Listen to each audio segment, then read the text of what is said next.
evidentemente hay una discusión, no estoy negando de que haya una discusión dentro de la denominación. Hay aquellos que todavía siguen aferrados a decir, no, hay que seguir con esta mirada del dispensacionalismo, hay que modificar lo que haya que modificar, pero hay que seguir, ¿no?, con esta catología, por ahí no advirtiendo del gran problema y de la tensión teológica que se genera al adquirir este tipo de interpretación y no dar respuesta a ese problema teológico que es evidente. Que si seguimos el dispensacionalismo, no hay pentecostalismo. Es un problema que no he visto desde el otro lado responderlo, ¿viste? Por ahí hay gente que puede tener respuestas, pero dentro de lo que es la academia, he visto que la discusión siempre, la más argumentada, está desde el lado de aquellos que dicen que hay muchos problemas por haber adoptado el dispensacionalismo fundamentalista, ¿no? Que no se pueden resolver así nomás, solamente por... Viste que vos te diste cuenta de algo, que yo entiendo que mis formas a veces opacan lo que quiero decir, y eso lo tengo claro. Pero, ¿por qué no me rindo? ¿Por qué no cambio? Dirán, este es un orgulloso. No, porque a veces yo entiendo que la forma de comunicar mía es esta, ¿viste? Es como ir entre la sátira, la violencia, la vehemencia, ¿viste? Con el tiempo aprendí que al principio molestás, pero es como la ola. Una vez que rompes, la gente te entiende. Pero yo lo vengo tratando esto. Yo vengo explicando del gran problema del fundamentalismo, y yo le digo usamericano porque es el título que más o menos los académicos no han utilizado, ¿viste? Mirá, ahí Osman te mandó $2 usamericanos. Qué grande, porque yo amo los dólares usamericanos, ¿me entendés? Yo lo que no amo es la teología usamericana, pero los dólares usamericanos me encantan, porque a mí me hablan. Yo no sé si te conté, pero yo me pongo el billete de $100 usamericanos, a mí me habla. ¿Te das cuenta? Pero bueno, gracias a Osman, el guerrero, que nos tiró ahí una bendición. Pero, lo perdimos a Emma, me parece, a ver. Me parece que se nos frizó Emma. Pero bueno, voy recapitulando lo que decía. Te frizaste un cachito. Lo que te decía es que vos fíjate cómo te das cuenta que el dispensacionalismo, primero, no puede existir sin fundamentalismo. Y segundo, y quiero preguntarte si estás de acuerdo con esto que voy a decir, ¿no crees que el dispensacionalismo secuestró al pentecostalismo? Buena pregunta, buena pregunta.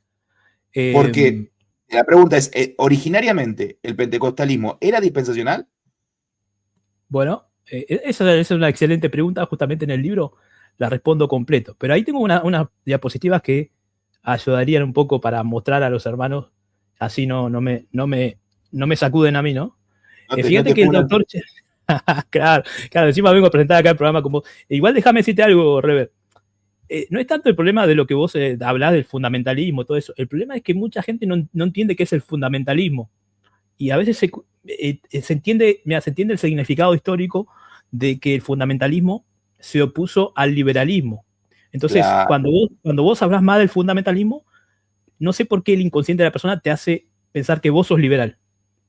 Porque hacen ese análisis histórico de que el fundamentalismo se opuso al liberalismo, ¿no? En la conferencia de Niágara y ya también en 2010 en 1910 con los fundamentos y eso. Entonces la gente interpreta de que porque estás en contra del fundamentalismo sos liberal. Creo que viene más por ese lado. Claro, es una falsa equivalencia. Sí. ¿Y sabés cuál es la otra? Los dos errores de la gente que quizá no ha estudiado realmente este tema es el que vos decís, si vos estás en contra del fundamentalismo porque sos liberal, y fundamentalismo es sinónimo de ortodoxia. ¿Te diste cuenta? Exacto. Y lo que no sabe la gente es que había muchos conservadores, por eso algunos hacen la distinción entre el fundamentalismo y los cristianos conservadores, que también se opusieron al liberalismo. Y esos conservadores, que eran de diferentes denominaciones, no eran dispensacionalistas fundamentalistas. Y eso se ve claramente en lo que son los 4 volúmenes de los fundamentos desde 1910, en donde se juntan todos los escritos y ensayos de diferentes, ya sea de fundamentalistas y de personas que no eran fundamentalistas, que eran de diferentes denominaciones. Incluso había luteranos, había de diferentes denominaciones que se oponen al liberalismo. Pero eso pasa, creo yo, con respecto cuando vos hablas del fundamento. Mucha gente no sabe lo que es y entiende como que vos, al estar en contra del fundamentalismo, sos el contrario, claro, y no saben que está la rama conservadora que también se opuso al liberalismo. O sos ortodoxo, porque se simplifica ¿sabés qué se simplifica el problema histórico? ¿Por qué? Porque hubo 3 respuestas, grandes respuestas, que es fundamentalismo, liberalismo y neortodoxia barthiana. Pero la neortodoxia de Barth no es sistemática y unívoca. O sea, la ortodoxia de Barth abrió el debate para plantear el tema de la inspiración y de la cuestión de la inerrancia bíblica desde otros aspectos. Pero como vos decís, hay un sector cristiano evangélico. Por eso yo dije, decir que para ser ortodoxo tenés que ser fundamentalista o inerrantista es un error. Porque la palabra, primero el término inerrantista no lo podés rastrear históricamente. ¿Bien? Y después, cuando vos hablas decís, la inspiración es verbal y plenaria, también son términos modernos utilizados dentro del lenguaje cristiano. Lo que sí vas a encontrar en la historia del cristianismo es decir que no hay error, que esto, pero hay que ver para el antiguo qué significaba. ¿Por qué? Porque vos después tenés testimonios patrísticos como el de Orígenes. Orígenes se escribe la Hexaplaz. O sea, la Hexaplaz se pone seis traducciones del Antiguo Testamento, ¿no? Que estaba Septuaginta, el texto hebreo, Aquila y las otras que no recuerdo, y las pone en columnas justamente para mostrar la divergencia que hay entre traducciones, ¿no? Entonces, muchachos, si ya Orígenes, estando mucho más cercano que nosotros al texto bíblico, principalmente bien fresquito el texto hebreo, porque probablemente ya se había desarrollado ahí, el concilio de Yame sabemos que es una especie de leyenda, pero ya la sinagoga y el judaísmo post caída de Jerusalén ya había, digamos, decidido un texto corto, un canon corto, un texto hebreo, Septuaginta, de Aquila y otras más, y los ponen paralelos en 6 columnas para hacer comparativas de traducciones. Muchachos, no me vengan a querer implantar a mí, se entiende, pero está bien, no nos vamos a meter en ese tema, pero lo que voy es que tenés razón y está bueno que lo aclares y que un pentecostal lo diga. Porque si lo dice un tipo como yo, que soy heterodoxo de por sí, heterodoxo no sé, yo soy ortodoxo en lo núcleo. Después en lo otro soy de opinar, ¿viste? Lo heterodoxo sería alguien, no me considero heterodoxo en el sentido estricto, porque creo en el núcleo de la doctrina cristiana. O sea, creo niceno-constantinopolitano para mí es la regla, ¿viste? Pero bueno, pero es bueno que vos lo digas. Hace un poquito de hincapié ahí si querés entramos en la diapositiva. Entonces vos decís que hubo un movimiento que se llamó conservador, que no era fundamentalista necesariamente, pero tampoco liberal ni ortodoxo. Claro, claro, de hecho lo podés leer en los 4 volúmenes de los fundamentos de 1910, en donde hay dispensacionalistas porque encontrás doctrinas dispensacionalistas full, pero también hay personas que eran de otras denominaciones. Había luteranos, habían bautistas, habían de otras denominaciones que también están, esos volúmenes fueron volúmenes que se juntaron, que lo juntó una persona, no recuerdo el nombre ahora del que editó el libro, pero juntó todo el ensayo como una respuesta que está muy buena, yo no digo que está, de hecho es muy buena esa respuesta, a muchas de las respuestas contra lo que era el liberalismo, ¿no? En ese tiempo que parecía comerse todos los seminarios. Entonces, sí, ciertamente es eso. Mirá, y tengo acá, entonces que haga un repaso rápido me parece importante, si querés. De fundamental. Bueno, acá está el tema del fundamentalismo, ¿no?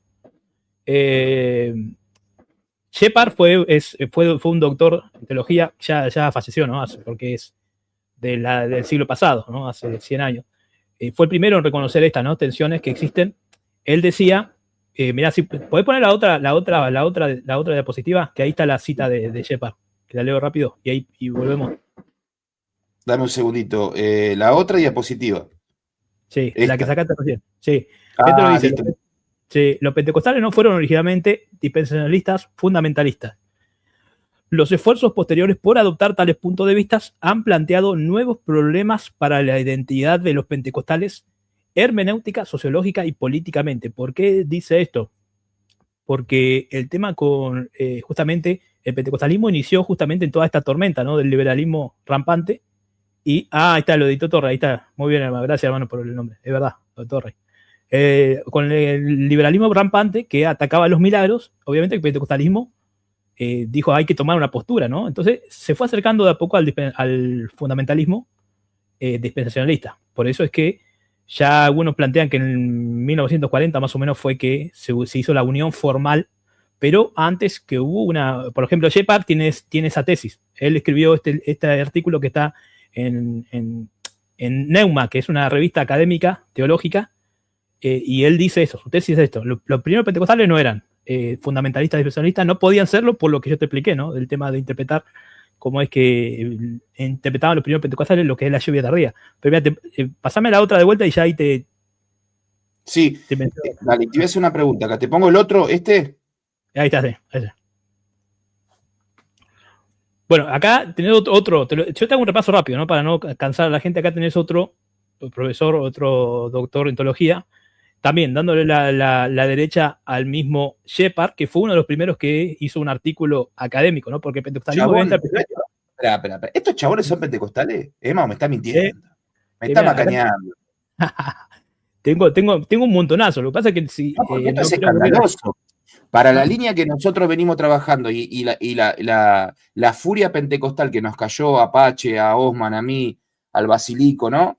De estos conglomerados pentecostales de redes sociales, fue terrible y me extraña que desconozcan que sus propios teólogos, quizás no todo el consenso, ¿no? Pero bueno, estos muchachos son doctores en teología o son gente académica de verdad, ¿no? De seminar. Me imagino que no son de seminarios denominacionales y son académicos de universidades, ¿no? Algunos sí, otros no.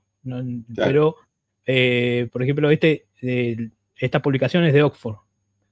O sea, hay Claro. algunos que sí, otros no. O sea, estamos hablando de tope gama la universidad, ¿no? Dale. Claro, bueno, igual, por ejemplo, Stanley Horton para mí no es tope gama en la universidad, pero sí en el pentecostalismo yo creo que es para mí el mayor teólogo que tiene pentecostalismo. Es el que sí, de hecho te recomiendan Horton y había otro que era Gordon Fee.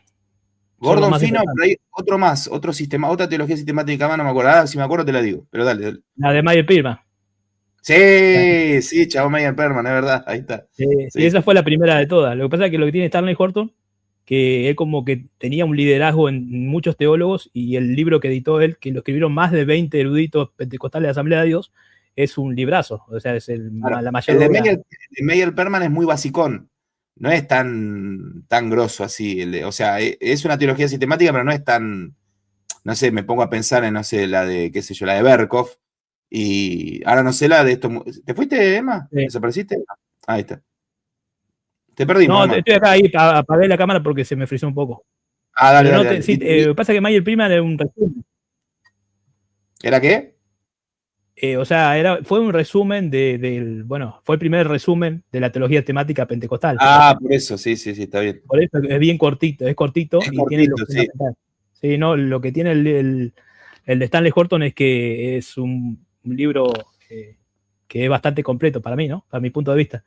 Y fíjate que él lo dice, ¿no? La doctrina de la sanidad divina, bueno, acá habla del tema del cesacionismo, lo menciono rápido. La doctrina de la sanidad divina es un producto natural de esta búsqueda del cristianismo bíblico. En contraste con algunos fundamentalistas dispensacionalistas, los pentecostales no encuentran extraña la idea de Dios quiera sanar a los enfermos, hoy, sino más bien consoladora, sobre todo bíblica. Esto forma parte de la obra continua de Jesús en la iglesia, mientras esperamos con ansia su regreso cuando venga lo perfecto y lo que es en parte. Mirá lo que dice ahora. Perdón. Bueno, acá habla del tema del cesacionismo, ¿no? El tema de lo que es el fundamentalismo. ¿Por qué concluye Horton que un dispensacionalista, un fundamentalista dispensacionalista debería ser cesacionista? Eso es lo que no logro conectar, Emma. Que justamente el dispensacionalismo siguió los pasos de Darby. Darby era cesacionista. No, espera. Esto es absolutamente revelador. Yo no tenía idea que Darby era cesacionista, chabón. Claro, y eso es lo que le diferencia de David Irving, que fue el que hizo las conferencias de Albury, donde se dice que ahí fue Darby y comenzó con todo el tema del dispensacionalismo, ¿viste? Mirá vos, loco. No sé si te perdí. Interesante. No, está bien. O sea que el origen del dispensacionalismo es una mirada cesacionista. Entonces, qué rara avis que lo adopte el pentecostalismo. Yo te entiendo los hermanos libres. O sea, Schaffer, ¿no? Que es el teólogo sistemático de los hermanos libres. Claro, los hermanos libres son cesacionistas. Y las corrientes de ese tipo de credobautismo o anabaptismo británico, que surge para hermanos de Plymouth, los hermanos libres, ¿no? Son cesacionistas y a ellos los puedo comprender. Pero entonces, qué extraño que adopten un sistema que nace de una cuna cesacionista de los pentecostales. Pero bueno, seguí desarrollando, además, que está muy interesante. Me sorprende, no lo sabía. A un hermano que dice que yo digo que la Asamblea de Dios es amilenialista. No, nunca dije eso, el libro tampoco lo dice. Sí toco el tema del amilenialismo porque hay algunos teólogos que son amilenialistas, pero no digo eso, hermano, ahí al hermano que está escribiendo ahí, porque si no se puede confundir, viste, las cosas. A Daniel Josué, no, hermano, no soy No estoy diciendo que la Asamblea de Dios es amilenialista, no para nada. Pero continuando con esto, el tema es que Darby era cesacionista, por eso es que muchos, fíjate esto, que esto es tremendo, esto es increíble. Acá tenés otro, ¿no? Otro teólogo. Este es un teólogo pentecostal de Sudáfrica. O sea, hay varias citas de todas partes del mundo. Y este dice lo siguiente. Importado directamente del fundamentalismo, que irónicamente niega el avivamiento carismático en los últimos tiempos, el dispensacionalismo es el elemento de la teología pentecostal más ajeno a la evangeliana. Y vos sabés que no son los únicos. De hecho, tengo un montón, tengo una avalancha ahí de lo que es la discusión esta, ¿no? Acá tenés otro, Stephen Hong, sobre el tema de la problemática. La enseñanza del avivamiento de la lluvia tardía o retorno de los dones del Espíritu Santo dentro de la iglesia, lo que separó a la mayoría de los pentecostales de los fundamentalistas. Al rechazar las doctrinas de la lluvia tardía, con las que los pentecostales legitimaban su lugar en el plan de Dios, los dispensacionalistas eliminaron el hecho del momento bíblico de la teología, el fundamento bíblico de la teología pentecostal. Fíjate que habla de que socavaron el fundamento bíblico de la teología pentecostal, ¿no? Me haces pensar algo, Emma, con esto que me decís, chavo. Me volaste la cabeza, porque me vienen ideas a la mente, ¿no? Yo te las voy a preguntar así las contrasto y digo si son buena intuición o mala intuición. Yo pienso lo siguiente, claro, el pentecostalismo, al entenderse como esa continuidad de esa iglesia depositaria del Espíritu Santo, la fuerza misionera, el poder del Espíritu que respalda la predicación, ¿no? Como una especie de yo creo que el pentecostalismo, si bien ha creído que siempre ha habido continuidad de dones, ha visto a sí mismo como una vuelta de esa expresión de hechos, ¿no? En este tiempo, y eso no estaría más en consonancia con, mirá lo que te digo, con un postmilenialismo o con un amilenialismo que con un dispensacionalismo. ¿Por qué? Porque el dispensacionalista, el pentecostal que cree que esta lluvia tardía, la que está viviendo ahora la iglesia, principalmente con el pentecostalismo, ¿no? Esta nueva revitalización de los carismas, la sanidad, de las lenguas, que en la historia del cristianismo se vio mermada, no cuadra con un dispensacionalismo para mí, que divide el plan de Dios en 2 etapas, que hay un arrebatamiento pretribulacional, cuando está la fuerza del Espíritu. ¿Por qué Dios nos va a quitar de un periodo de tribulación si la iglesia hoy está capacitada para vivirlo como lo vivió la iglesia primitiva en el primer siglo, ¿no? ¿Cómo ves eso que estoy diciendo? Bueno, saludo ahí a Edgar, que ahí te está dejando unos... Sí, que siga depositando, decirle. No, esos no son americanos, son mexicanos. Son mexicanos, no importa, están cerquita.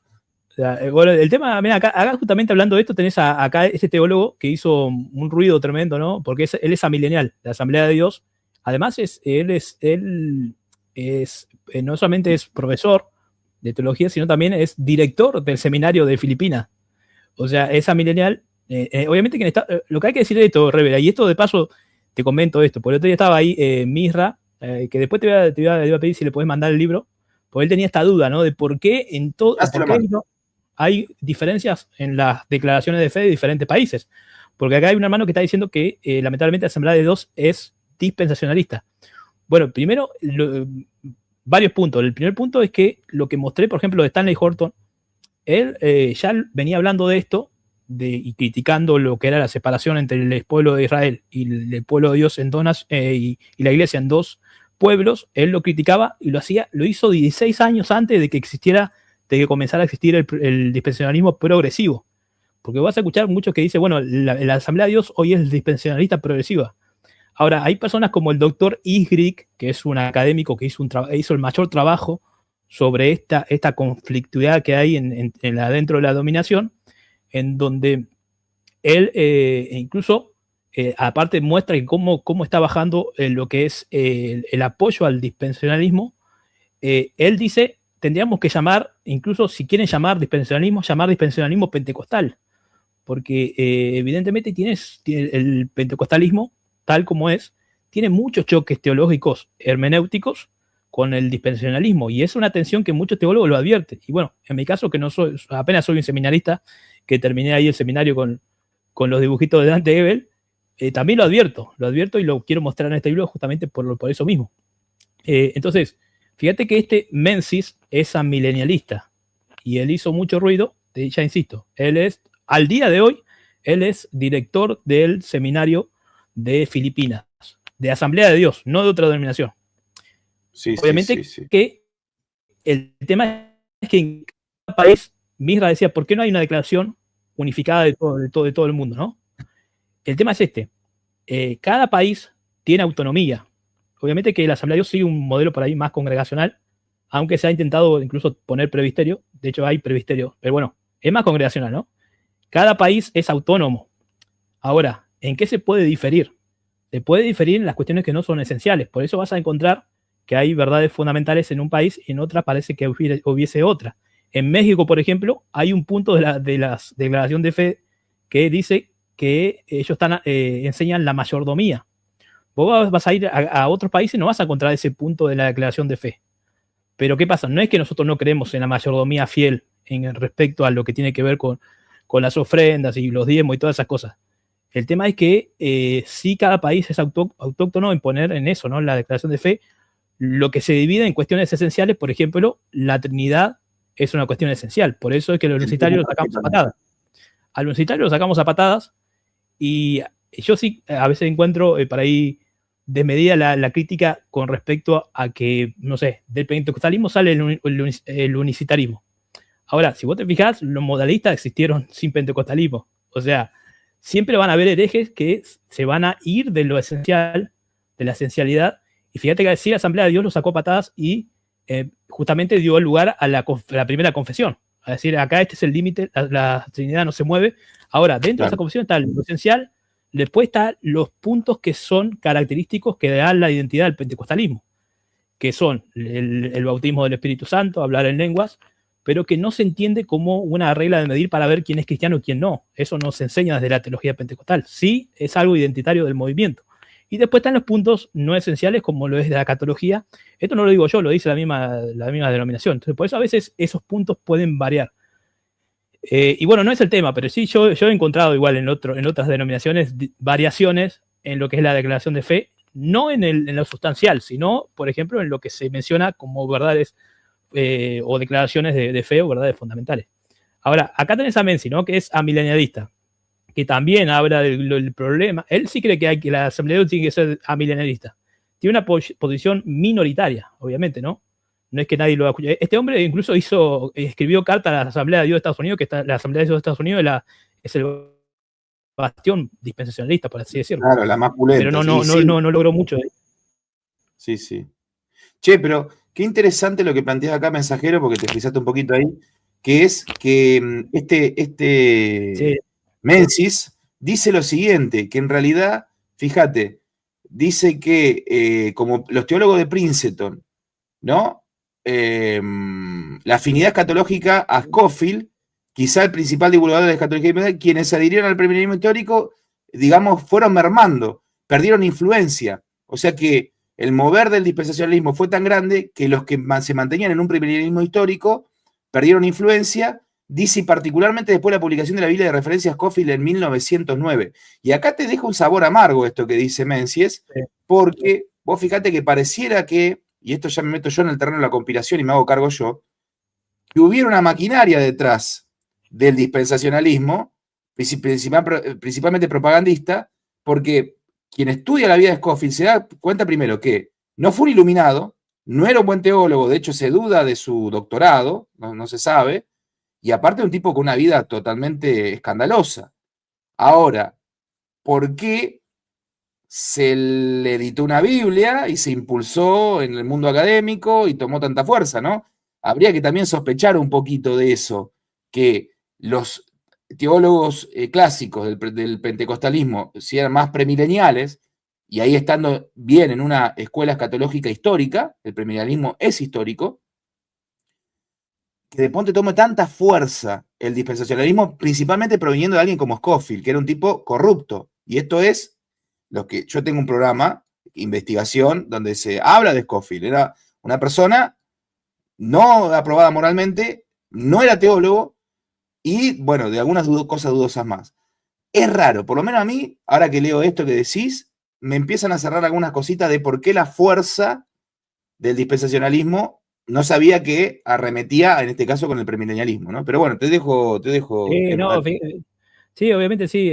Yo hice un resumen, en el libro, para los que no sepan, hice un resumen O sea, para el que no sepa lo que es dispensacionalismo, para el que no sepa nada de nada, lo dice el libro bien resumido para que lo pueda leer y entender quién es Darby, quién es Irving, quién son las conferencias de Albury, para que pueda entenderlo de manera fácil. O sea, aquel que no entiende nada pueda ir y ver un resumen de todo para entenderlo, ¿no? También menciono, por ejemplo, Darby fue amigo del hermano del cardenal Henry Newman.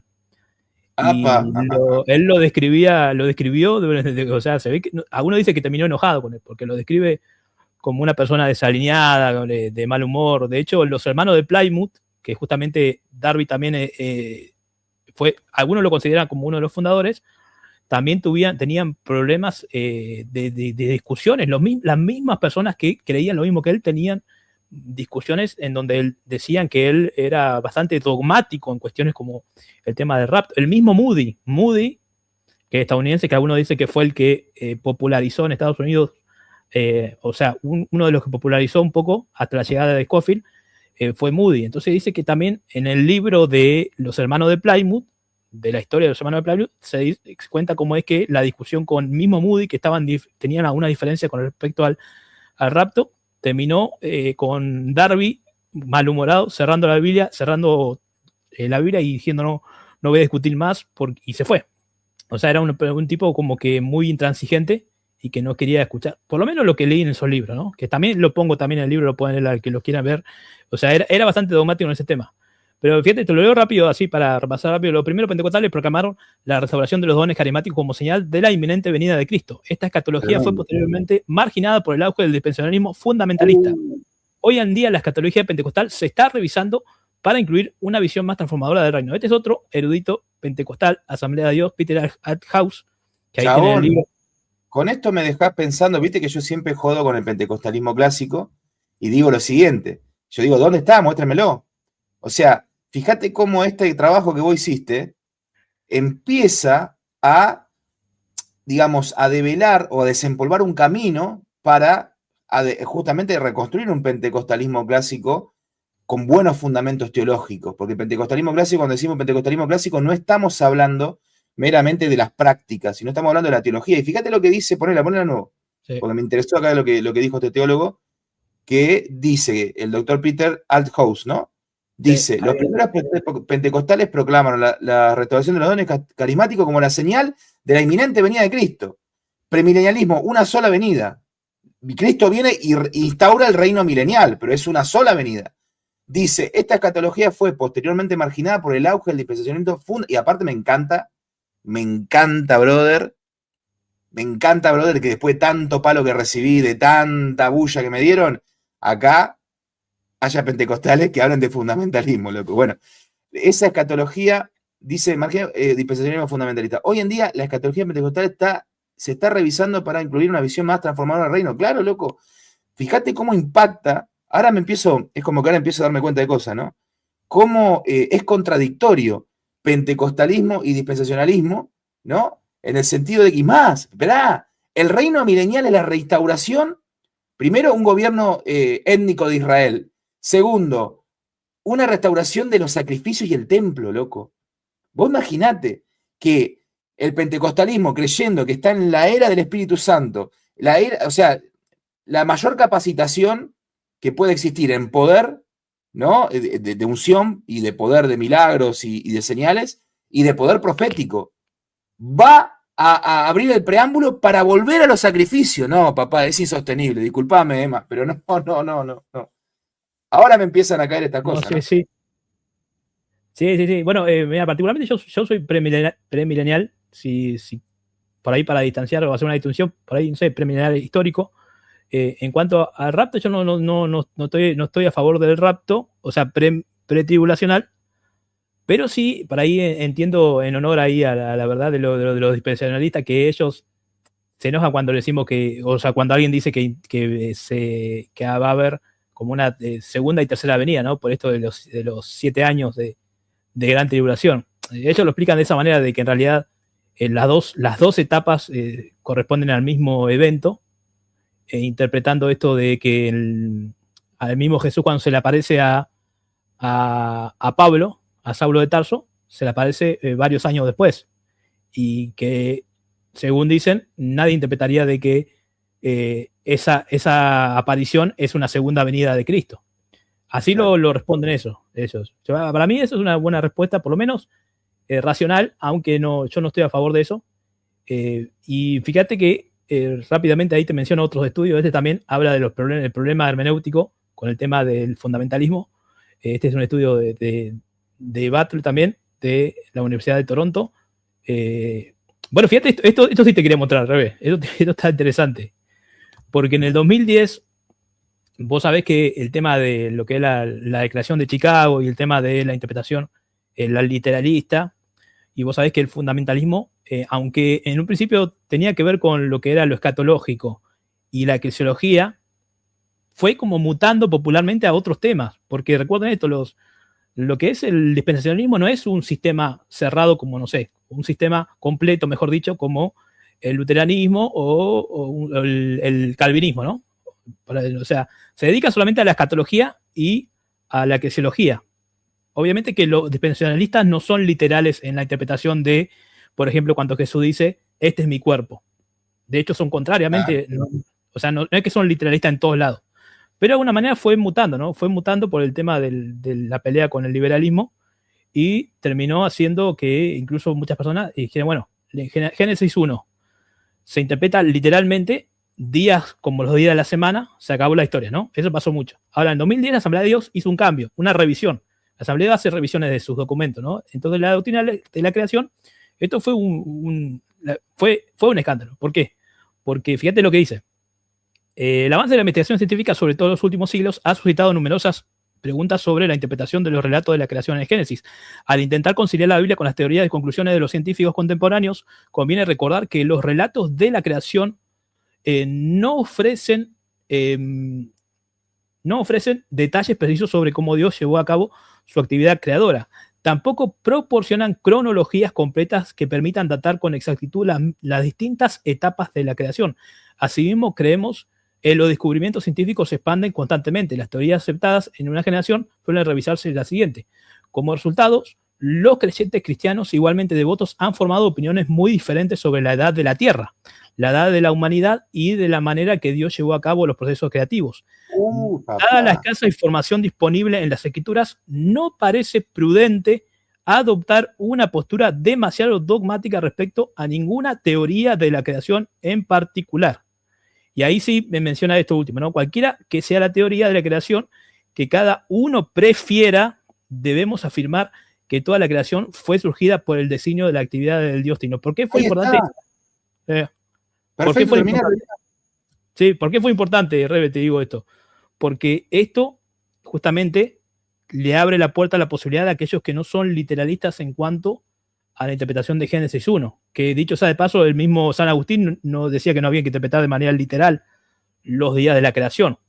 No solamente le abre la puerta al no literalista, le abre la puerta a los que llaman liberales, que creen, mirá lo que te voy a decir, que creen que en realidad hay mito historia ahí detrás del Génesis, y que en realidad, y ahí lo dijo recién el documento que acabas de leer, que fue lo siguiente: el núcleo del relato del Génesis es que Dios creó todo de la nada, que Dios es el creador y providente de la tierra, y que lo hizo por amor, y que vio que era bueno, que el hombre era bueno, que la tierra era buena, que las plantas eran buenas, que los animales eran buenos, porque es una apologética, bueno, no importa, es una posición propia, no es una apologética hebrea a las cosmogonías de los países vecinos, ¿no? De los pueblos vecinos.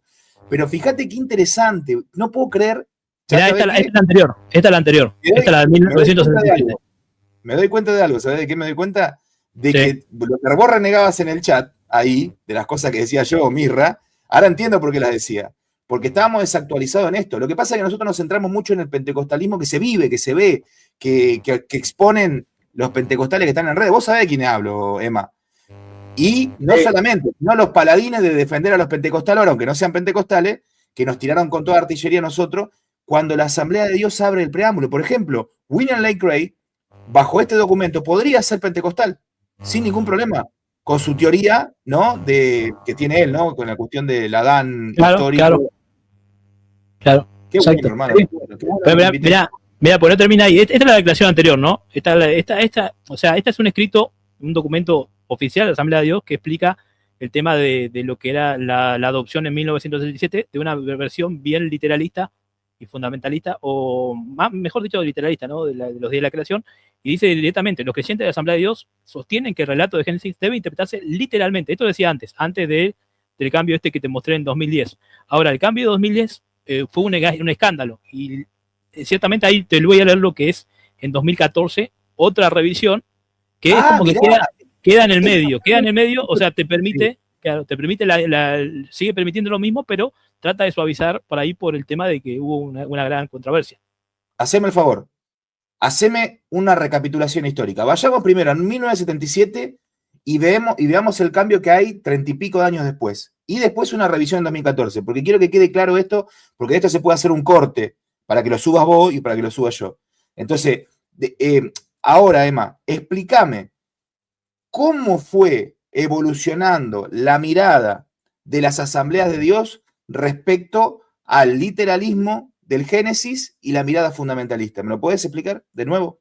Sí, pero en 1977 claramente que el fundamentalismo literalista estaba bien esparcido en la Asamblea de Dios, se creía en lo que es la literalidad de los días de la creación. O sea, no se permitía ninguna otra postura y se sostenía literalmente que eran 7 días y no se permitía nada más, ¿no? Ahora, en 2010 salió esta revisión del documento de la doctrina de la creación, en donde se abre, no es que está en contra de la interpretación literal, sino que abre la posibilidad de que también no se interprete literalmente, ¿no? Sí afirmando que Dios fue el creador, ¿no? De todo. Eso no se puede negar, ¿no? Eso es lo esencial. Pero sí se puede interpretar opiniones diferentes sobre la edad de la Tierra, la edad de la humanidad y cómo Dios llevó a cabo esos procesos, ¿no? Entonces también dice, no parece prudente adoptar una postura demasiado dogmática respecto a ninguna teoría de la creación en particular. Y termina con un lenguaje más suavizado en la revisión de 2014, la que leí recién en la revisión 2010, en donde ya cierra con esto que es hasta el día de hoy, ¿no? Al estudiar la doctrina bíblica de la creación, se debe entender que la Biblia no afirma ser un libro de texto científico. Tampoco se debe esperar que la Biblia, que pretende comunicar un mensaje a la gente a través de las edades, utilice terminología científica moderna, con un lenguaje que parece emplear tanto la prosa como la poesía, y que tiene tantos elementos literarios como simbólicos. Es posible que contenga lenguaje poético, pero, y ahí viene la parte esencial, aún así con la Biblia y la poesía o a menudo se describe, como en otra literatura, hechos históricos reales. Por tanto, el uso de la poesía no significa que este relato sea ficticio. 2014 ya hasta el día de hoy está ¿no? Sí. Sigue con lo mismo, pero como un lenguaje un poquito más suavizado que con el 2010, que parecía una patada al pecho a todo el mundo. Claro, el 2010 es una patada al pecho y acá trata de consensuar, ¿no? Con el lenguaje, poniéndole un paño frío. No decimos que el mito historia, acá usa poesía inteligente, porque no es poesía, no hay poesía, digamos, en el Génesis. Lo que hay es un género literario que es propio, que hoy se le dice mito historia, ¿no? Que en realidad la palabra mito le cabe bien. Pero no mito entendido desde la mentalidad moderna, mito entendido de la mentalidad antigua. Pero bueno, no importa. Ahora lo que voy es, claro, matiza, porque el 2010 es una patada al pecho, terrible, como vos decís. Es la que le hicieron a ¿cómo se llama? A Higuaín en Alemania, ¿no? Sí, un penal y nos robaron el Mundial. Bueno, es una patada al pecho como esa. Y esta matiza un poco, pero deja abierto el panorama, porque por más que diga que son hechos reales, uno cree eso. Yo creo que hay mito historia, pero que en realidad el núcleo es real. El Dios que crea de la nada, que ve que es buena la tierra, que es bueno el hombre, que le da propósito, que lo hace por amor. O sea, pero a lo que voy es que es brillante este material que traes, la verdad. Emma, te lo agradezco porque has traído un montón de claridad. Principalmente, ¿sabes para quién? Para los que estamos haciendo un ejercicio de crítica al fundamentalismo americano y para quizá los pentecostales o evangelicales que piensan que nosotros atacamos sin fundamento y mostramos que incluso en la misma Asamblea de Dios está desde hace rato ya, porque estos documentos son del 2010, o sea, estamos hablando de hace por lo menos 16 años, viene haciendo modificaciones y viene, de alguna manera, pienso yo, saliéndose del fundamentalismo usamericano inerrantista para pensar desde las categorías propias de la catolicidad, ¿no? Y de la ¿cómo te puedo decir? Del pensamiento previo al fundamentalismo inerrantista. Me da la impresión, no sé, no quiero decir algo que vos no Sí, creas. lo que pasa es que ahí hay hermanos que por ahí entienden el tema del inerrantismo de diferentes maneras. Claro, sí, sí. Claro, yo no creo que la Asamblea de Dios cambie el tema de la inerrancia. Sí que hay que también entender que hay diferentes, o sea, cuando uno, ese es el problema, cuando uno no hace la distinción entre qué es la inerrancia. Claro. Entonces, yo particularmente para ahí como se entiende generalizado, no creo que la Asamblea deje la inerrancia, sí deje el fundamentalismo dispensacionalista, ¿no? Este fundamentalismo, pero que sí que también se abre al tema tal como hacía de San Agustín, mencioné antes, ¿no? San Agustín hablaba de esto, de que él lo interpretaba literalmente los días de la creación, o sea, valga la redundancia, de manera literal. Pero yo no creo, la inerrancia no creo que cambie, yo creo en la inerrancia. También entiendo la discusión, no te voy a decir que no, pero también entiendo que la discusión es bastante cansadora, ¿no? En algunos sentidos, y es problemática también para los hermanos que por ahí defienden otro tipo de interpretación de lo que es la ignorancia, pero sí que la pentecostalismo, la teología pentecostal, mejor dicho, hace la distinción entre la doctrina de la inspiración y lo que es la ignorancia, Muy como bien. eso lo hace el mismo Stanley Horton en su libro, entiende lo que es la distinción en la inspiración, que es la doctrina esencial, con lo que es la ignorancia, que se trata como una consecuencia lógica, a pesar de la discusión de que por ahí hay gente que no está de acuerdo, obviamente. No, el tema que surge, en la inspiración estamos todos de acuerdo, no puede haber un cristiano que no esté de acuerdo en la inspiración, porque no sería cristiano, sería liberal, materialista. La discusión para mí se da en cómo se da el fenómeno de la inspiración y en qué sentido es inerrante la escritura. Ahí está el meollo del asunto. Pero, a ver, ningún cristiano coherente te va a decir que la Biblia no es inspirada, porque entonces deja de ser cristiano. Y segundo, que todos estaríamos de acuerdo en algún grado de inerrancia. ¿Te das cuenta? El problema está en el puntillismo de decir, no, la inerrancia tiene que ser de esta manera. Y bueno, ahí es donde surge la discusión. Lo que pasa es que no se puede anatomizar. Claro, yo entiendo, sí, yo entiendo esa discusión y la he mostrado en mi canal, Rebe, la he mostrado, pero déjame igual decirlo, repetirlo de vuelta para que no me disparen, ahí me ponen la cruz en Claro, mañana me reaccionan a mí, pero no a vos. Claro, dale. Yo creo, claro, que corten acá para arriba, te pongan a vos. No, claro, me pongo mi cabeza. Creo en la inerrancia y tampoco creo que la Asamblea de Dios cambie. Pero bueno, el tema con respecto a eso, creo que hay un hermano que pregunta algo muy, muy interesante. ¿Por qué hay tantas personas que, bueno, son completamente dispensacionalistas, fundamentalistas? Bueno, yo creo que también el tema es que en cada país se cambia, ¿no? Cambia mucho. Por lo que tengo entendido, en México es completamente dispensacionalista, como le dicen algunos de ustedes, ¿no? Renfanitas, o sea, es como que muy fuerte allá. Hay otros países que no. Por ejemplo, Canadá quitó el rapto, incluso quitó el premilenialismo de la confesión de fe. Y se está abogando por la teología, lo que se llama la escatología inicial del pentecostalismo. ¿Por qué explico esto? Porque la mayoría no conoce que la escatología inicial del pentecostalismo era una idea de la lluvia tardía, basada en Joel 2, con el reino de Dios inaugurado. Y esto, justamente el dispensacionalismo está en contra de lo que es el tema de, primero, de los dones y segundo, de lo que es el reino. Para ellos el reino va a estar en el futuro. Obviamente que después se revisó y está el progresivo ahora, pero en esos tiempos hay que contextualizar que si uno era pentecostal, era incluso ilógico ser dispensacionalista. Eso es lo que yo trato de mostrar en el libro y que se lo he pasado también a hermanos pentecostales que están en las redes sociales, que les dije que si me lo pueden refutar, que me lo pueden criticar, no hay problema, ¿no? Yo no tengo problema en eso. Pero que sí es evidente de que hay una tensión teológica que no se puede negar con respecto al dispensacionalismo clásico, que muchos lamentablemente hoy sí defienden el dispensacionalismo clásico, por más que en la academia está el dispensacionalismo progresivo, ese que está hoy en boga, la mayoría, muchos defienden el dispensacionalismo clásico, no defienden el dispensacionalismo que hoy está en la academia. Y bueno, con respecto a, no sé, mira, así que yo te explico rápidamente lo que es la lluvia. Vos decime, Rebe, cuánto tiempo tenemos, pero yo tengo tiempo, tranquilo. Dale, que tengo tiempo, dale duro. Ya, ¿podés poner la otra? Sí, el tema de cómo era la escatología en los inicios del pentecostalismo, mucho entiende de que ya era dispensacionalista, lo cual no es así. Por lo menos la tesis del doctor Shepard fue uno de los primeros que habló de esto, de que los primeros dispensacionalistas no eran dispensacionalistas. Sí que había dispensacionalistas, por ejemplo, Farham era completamente dispensacionalista. De hecho, hasta creía que Israel tenía que volver políticamente, y incluso se hablaba del sionismo, ¿no? O sea, bueno, a punto y aparte, ¿no? El tema del sionismo, porque yo también en este libro no lo puse.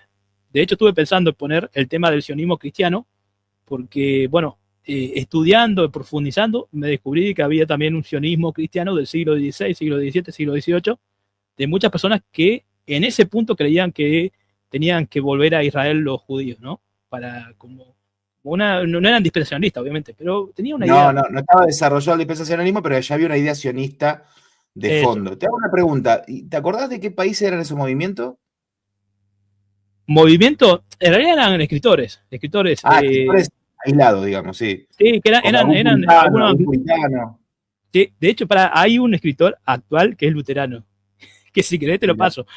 A mí el libro me parece interesante en algunos datos, pero sí me doy cuenta de que tiene como un sesgo pro-sionista Claro. en algunas No cuestiones. me extraña que siglo XVII, siglo XVIII, hubiera ya algunas ideas, digamos, sionista también capaz que es anacrónico para ese periodo, pero sí hubiera una idea de restauración de Israel como etnia, porque hubo una influencia también de algunos pensadores como Spinoza, hubo algunos pensadores judíos que influenciaron la ideología y la filosofía de esos periodos, pero aparte de eso, también no te olvides que de alguna manera los europeos, franceses, británicos, porque los alemanes no se despertaron antisemitas de un día para el otro. Los franceses eran terriblemente antisemitas. Los ingleses eran antisemitas. O sea, la mayoría de los países europeos tenían un problema muy grande con las comunidades judías. De hecho, fueron expulsados de muchos países. Entonces, no me parecería descabellado que algunos pensadores protestantes hayan tenido la idea de decir, no, che, Israel tiene que volver a su tierra, ¿viste? O, suban los barquitos y los metemos en Medio Oriente, una cosa así, ¿no? No me Claro, ¿no? parecería. Sí. Sí, sí, exacto, ¿no? Bueno, y bueno, hablando de este tema, mirá, ya rápidamente resumo lo que era la escatología inicial. Habían pentecostales que eran dispensacionalistas, había otros que no eran, por ejemplo, el caso de Willy Huber de Chile, que ellos tuvieron un avivamiento, también en 1900, 1904 tuvieron un avivamiento completamente desconectado de lo que es el avivamiento en Azusa. O sea, no tuvieron ninguna A ver, conexión. espera. ¿Sí? Ah, ¿Qué pentecostalismo en Chile hubo un avivamiento que nada que ver tiene con el avivamiento de Azusa? exacto, que no ¿Para qué tuvo ninguna periodo? conexión los primeros. Sí. ¿Para qué periodo? Y mira, el hombre que fue como el que inició el movimiento pentecostal chileno, él ya en el 1890 ya estaba en Chile como ministro metodista. Y él Bien. ya en 1900, fíjate que incluso las fechas casi coinciden. De hecho, en 1898 ya él empieza a hablar de diferentes, con lo que se llama esto de señales, ¿no? Señales de un avivamiento en cuanto a que se hablaba en lenguas, en cuanto a que habían algunos dones como dones de sanidad, y él era metodista, obviamente, metodista, él era pactual, algo que no cambió, de hecho, el día de hoy, el metodismo que sale, todas las iglesias que salen de ese avivamiento siguen bautizando bebés, o sea, está en más de Sí, 21 países. me ¿Eh? llama. Ah, mirá, ¿están en más de 21 países? También están en Argentina, lo que pasa es que están en la parte de Mendoza, de San ¿Pero Juan, son cerca de. pentecostales o son wesleyanos? ¿Cómo se llama la iglesia?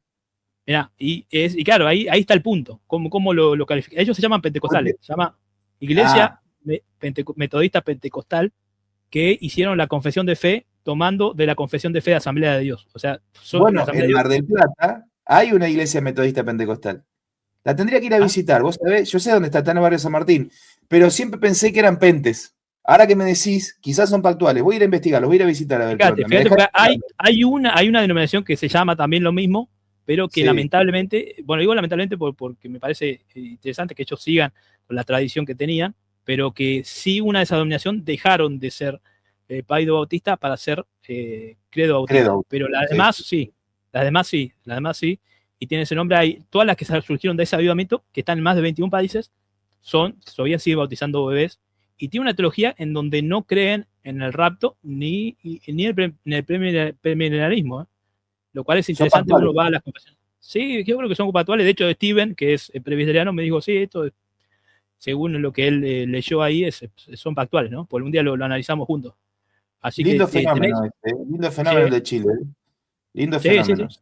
Sí, sí, obviamente, sí. Y aparte por eso es que no todo el pentecostalismo era dispensacionalista, habían diferentes posturas, evidentemente, había más dispensacionalistas, eso no lo voy a negar, pero lo que sí tenían de acuerdo, a pesar de este inicio, obviamente que ninguno tenía en mente crear una denominación, por eso que cada uno tenía su postura, ¿no?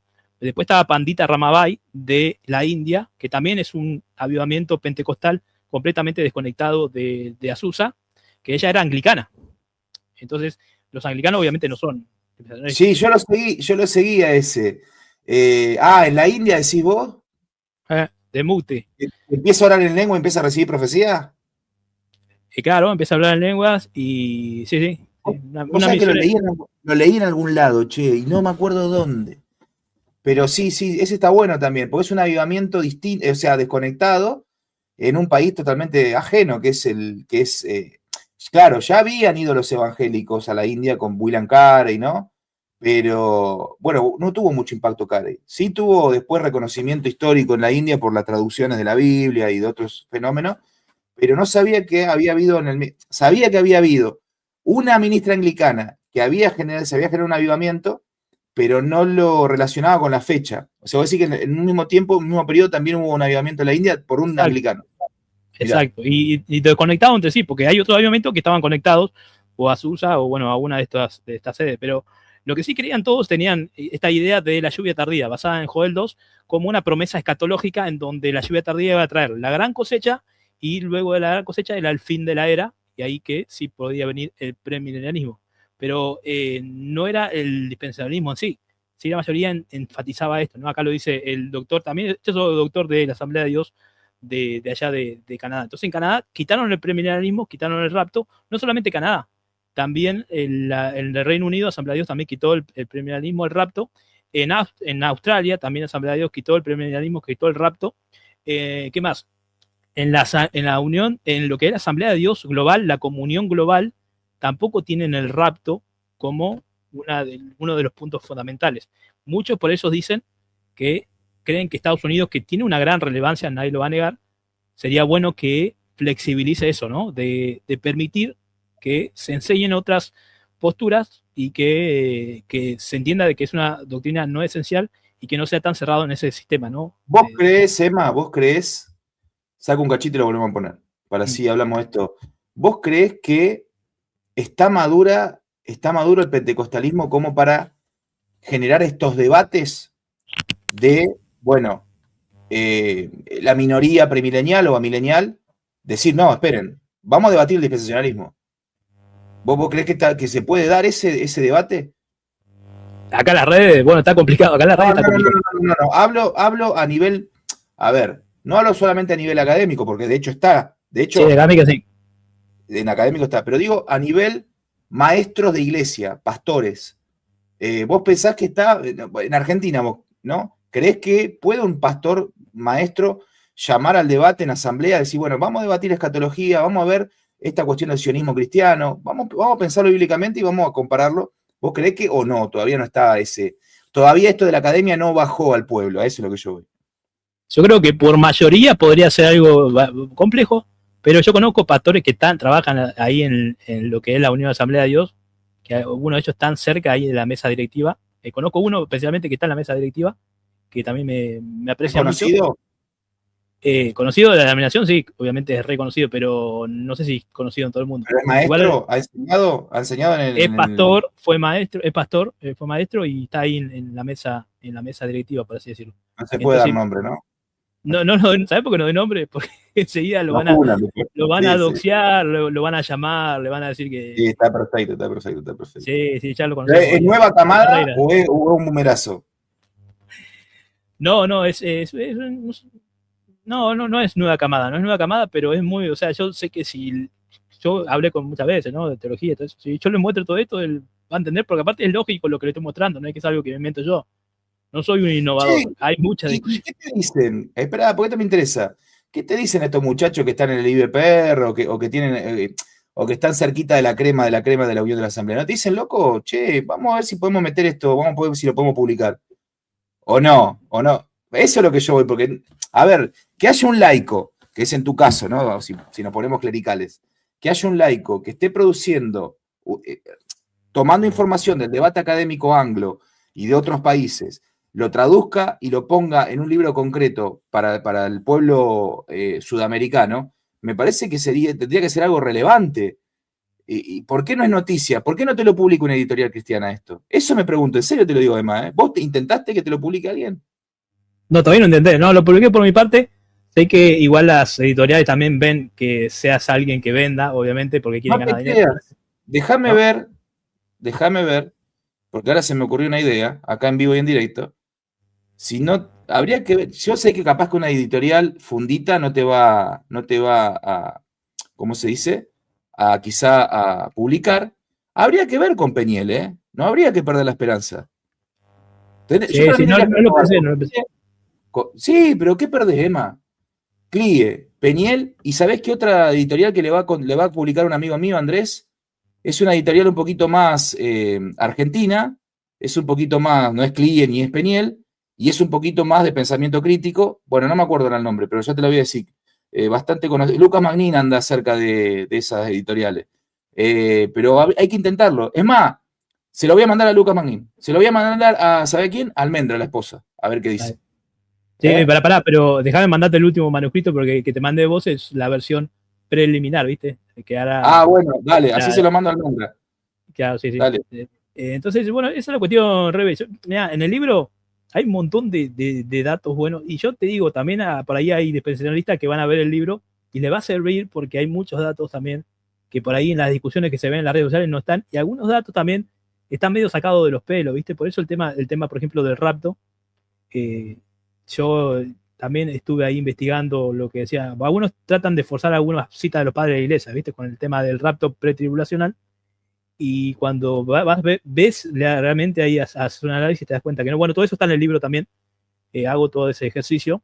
También algunos puntos que por ahí son contrarios al dispensacionalismo también lo estudié y me parecen como que no tienen o sea, como que no están suficientemente probados. Que pueden haber diferencias, sí, pueden haber. Por el tema, por ejemplo, de los sacerdotes jesuitas, la CUNSA, que algunos en las redes sociales, digo, ¿no? Dicen de que la CUNSA y los jesuitas inventaron el dispensacionalismo. Lo dicen así crudamente, Sí, ¿no? como una propia estrategia de la contrarreforma, sí, es cierto. Es Sí. una teoría, no digo que sea cierto al 100%, pero es una teoría que se maneja. Claro, bueno, eso también lo trato.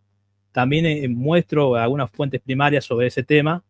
Yo creo que sí lo que trajeron los jesuitas es la interpretación en clave futurista del Apocalipsis. Eso sí, eso no se puede negar. También no se puede negar que David Irving, que hizo las conferencias de Albury, él hizo una traducción completa del libro de Lacunza, sacerdote jesuita, que justamente él hablaba en clave futurista.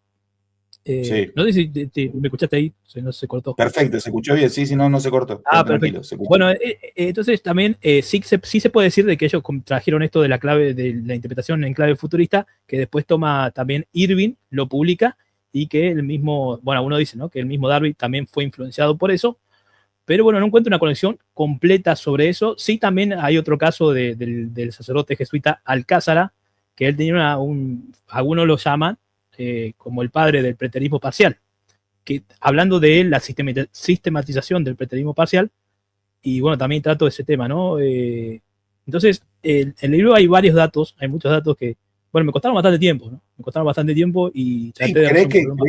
¿Crees que esta obra, que tiene 80 y pico de páginas, en un futuro la podés revisar y seguir añadiéndole? Me imagino que sí, ¿no? Porque Sí, hay cosas que no le añadí porque me parecían que podían para ahí ser pesado para el. Claro, porque la gente que me compra el libro, la gente que está en el chat, que pero vos trabaja. estudiaste periodismo, estudiaste alguna carrera con metodología, No, porque sos muy bueno en esto, ¿eh? Bueno, te vas a reír, pero en el seminario bíblico, una de las materias que más me sirvieron era el tema de redacción.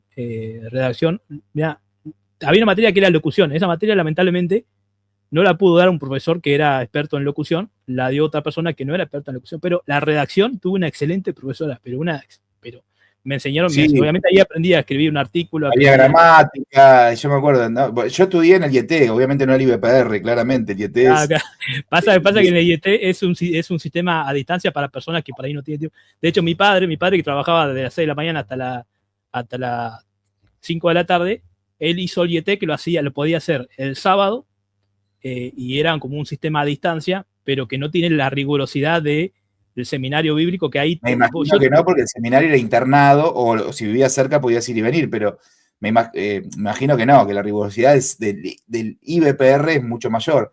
Claro, Pero... yo le decía a vos y le decía también a algunos hermanos, que lo que estudiamos ahí son, por ejemplo, estudiamos libros, yo te pasé ahí lo que es la parcelación de la materia, donde ves los libros de Charles Hodge, de Berkhoff, de Matthew Henry, de diferentes autores de diferentes denominaciones, de Berkeley, diferentes denominaciones, que son librazos, ¿no? Pero estudiamos, no, o sea, la bibliografía que tenemos que revisar es esa. También, obviamente, la Stanley Horton y la de Mayer Prima. Pero estudiamos libros de teología en serio, ¿viste? Porque a mí me sirvió. Yo sé que el seminario es un seminario ministerial, más que nada, no es académico, obviamente. Bueno, como la gran mayoría de los seminarios, no hay que desmerecer. Lo que sí hay que hacer las distinciones, porque hay mucha gente que se hace llamar doctor en redes y no explica. A mí me parece que... No, yo también tengo un título que podría poner ahí licenciado en teología, pero, a ver, ¿por qué no lo hago? Porque es denominacional, es ministerial, no es una licenciatura universitaria. Y no es porque me avergüence, sino porque me parece que no es... Yo aparte no necesito tampoco demostrar nada, pero a lo que voy es que a la salvedad hay que hacerla, porque como vos decís, no es lo mismo un título ministerial, no tiene la misma rigurosidad y las competencias también que un título académico de una universidad.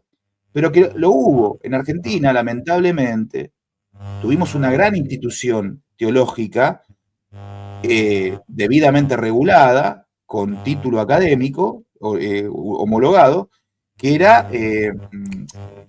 ¿cómo se llamaba? ¿El IVA? El IVA era uno, el Instituto Bíblico de Buenos Aires. ¿Pero por qué? Porque tenía convenios con una universidad de Sudáfrica, ¿sí? Pero había otro que era un poquito... El ICEDET. El ICEDET, papá. El ICEDET era de alto nivel académico. Hasta los católicos lo impedían. Claro, no era teología fundamentalista. Pertenecía al IERP, a la IER, me parece, había ahí, viste, un poco liberal, por así decirlo, pero la verdad que las competencias y el nivel académico era muy bueno. Entonces vos tenías el IVA, pero el IVA, ¿sabés cuándo te homologaba recién? Creo que en el magister te homologaba recién, no licenciatura, a nivel académico. Estaba el IVA, el ICEDET, y creo que ahora sí hay una universidad pentecostal, si no me equivoco. ¿Puede ser? Que sí se homologaba. De Carníbal. Pero no licenciatura, me parece profesorado, terciario, si no me equivoco. Ah, no, esa te la debo. Pero sé que Carníbal abrió la primera universidad pentecostal, podemos decir. Claro, pero ya que Carníbal la tenga, ya me baja la testosterona. A mí me gusta Carníbal, me gusta.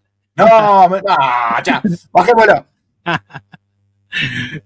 Me estás matando, Manuel. Si llegan a escuchar. A mí me gusta. Bueno, esperá, como predicador decís vos.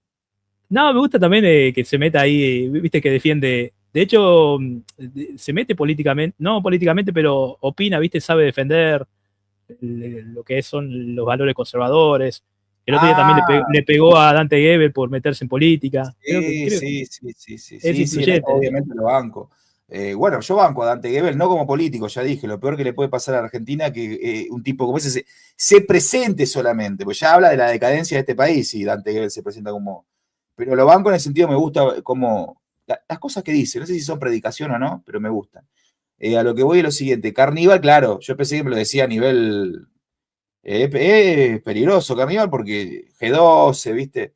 Es como no, pero no tiene más G12. Eso fue una moda. No, sí, eso fue una moda, sí, realmente que se veía en todos lados, pero fue como una moda viral, ¿viste? Pero se dejó completamente. A ver si te acordás de estos cursos, capaz que no los hacía, ¿no? Pero nos mandaban a hacer cursos de liderazgo con un tal McDowell o Mac no sé cuánto, que era en realidad un empresario cristiano evangélico yanqui que nos enseñaba el sistema piramidal de las empresas y aplicar marketing y gestión, ¿viste? Para la iglesia, ¿viste? Y no sabía que ibas vos, ¿viste? Y salías ahí tipo, parecía, ¿sabés qué fue? Fue el preámbulo a sé tu propio jefe. esos cursos. Pero para Rebe, vos sabés que todos esos casos, por ejemplo, son interesantes, mucha gente no sabe de dónde viene. Por ejemplo, el tema del G12, todos piensan que viene de Colombia, pero en realidad el primero que empezó a plantear algo así, claro, en realidad el que primero empezó a plantear eso fue John Guichot, que sí, él sí era de la Asamblea de Dios, bueno, terminó mal lamentablemente, pero él fue el que lo llevó y que se llevó a Colombia después de acá. Ahora no creo que haya ni una iglesia que haga G12, me parece. Yo no conozco pero el ninguna. sistema no quedó el G12 como tal, pero quedó este sistema estructural de piramidal, que es casa de oración, líder de célula, después líder de aquello, pum, pum, y nunca llegás a... No, mi viejo, me acuerdo que mi viejo apenas vino, que lo conoció, no le gustó ni un poco, ¿viste? El tema. Pero vos sabés que el tema, por ejemplo, mira, te digo algo, te quiero tirar 2 datos ahora que estoy en tu canal, que no sé cuándo sea la próxima vez que me vas a invitar, así que te quería tirar ahí 2 datos muy interesantes. Bueno, depende de los datos que tire ahora, si me pacatea no te invito más. para hacer algún programa, ¿viste? No, pasa mucho que a veces no se conocen los orígenes, ¿no? Para mí me interesa conocer los orígenes de algunas cosas. Por ejemplo, primeramente, te digo algo con respecto al tema del movimiento apostólico. ¿Viste el tema de lo que son las olas del pentecostalismo? Bueno, hay mucha discusión porque uno no sabe cómo clasificar el neopentecostalismo. Hay discusión, no es que está todo cerrado.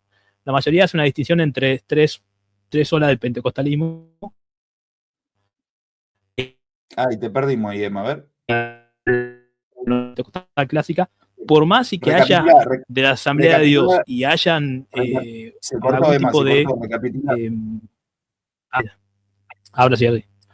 Sí. ¿Para qué voy a cerrar acá? Voy a cerrar acá el otro dispositivo, por ahí el problema es este. No, el tema de que hay iglesias que obviamente puede haber desorden. Vos sabés que en la teología sistemática de Pitman habla justamente, hace énfasis en el tema del orden, ¿no? Cuando se lleva adelante el tema de lo que es el don de lenguas y esas cuestiones, ¿no? De hecho, se maneja esto, ¿no? De que debe haber orden. Ahora, evidentemente hay iglesias que pueden ser que no estén ordenadas. Yo he visto pocas, pero también el tema del orden hay que identificar y distinguir qué es orden para uno y qué es desorden para otro. ¿Sabés cuándo pasó mucho, Emma? Pasó... Mirá qué grande quién está ahí.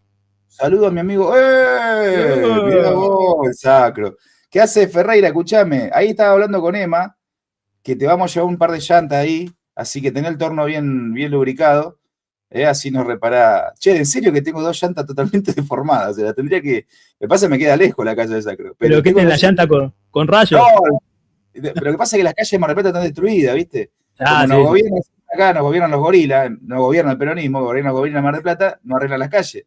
Entonces, pero tengo la llanta hecha pelota. Si yo ir a Buenos Aires, le caigo a Sacro ahí, que me dijo que me iba a hacer una asada. Hay que ver, ¿viste? Hay que ver si cumple. Bueno, gracias por esos 200 pesos, Sacro, ahí te mando un saludo mensajero. Sí, no, bueno, mira, te quería decir 2 cosas relevantes que termine, se agote, se duerman los hermanos. Bueno, el tema de lo que es el movimiento apostólico profético, para ahí ¿de dónde viene eso, no? Bueno, fíjate que había un movimiento que se llama el nuevo orden de la lluvia tardía, que no tiene nada que ver con la lluvia tardía que querían los primeros pentecostales, sino que era unas ideas. Fíjate que lo que enseñaban, que la Asamblea de Dios lo condenó en 1949, el Concilio General de la Asamblea de Dios los condenó, que era un movimiento que surgió en Canadá y que se extendió muy rápidamente. Pero ellos, fíjate lo que enseñaban que los apóstoles estaban, que los apóstoles y los profetas debían gobernar la iglesia, ¿ya? Por sobre los pastores, que es lo que pasa en el movimiento apostólico profético. Enseñaban incluso que las profecías de los profetas eran casi infalibles, o sea, eran palabra de Dios, o sea, ellos pensaban que todo lo que ellos decían estaban edificando tal y cual los apóstoles y los profetas, algo que el pentecostalismo clásico desecha. El pentecostalismo clásico nunca va a decir que cualquier tipo de visión personal o de edificación personal está a la altura de la revelación de Dios, nunca. Siempre, justamente, incluso en este caso, lo ha condenado, porque este movimiento tenía también, por ejemplo, profecías personales a tal punto de que le decían a la gente con quién tenía que casarse cada persona. Sí, lo perdimos, a ver, ¿estás ahí? Vos fue un antecedente a lo que tomó. Sí, no, fíjate que eso fue un antecedente a lo que luego tomó el movimiento apostólico profético. Algunas décadas después. Hay precedentes.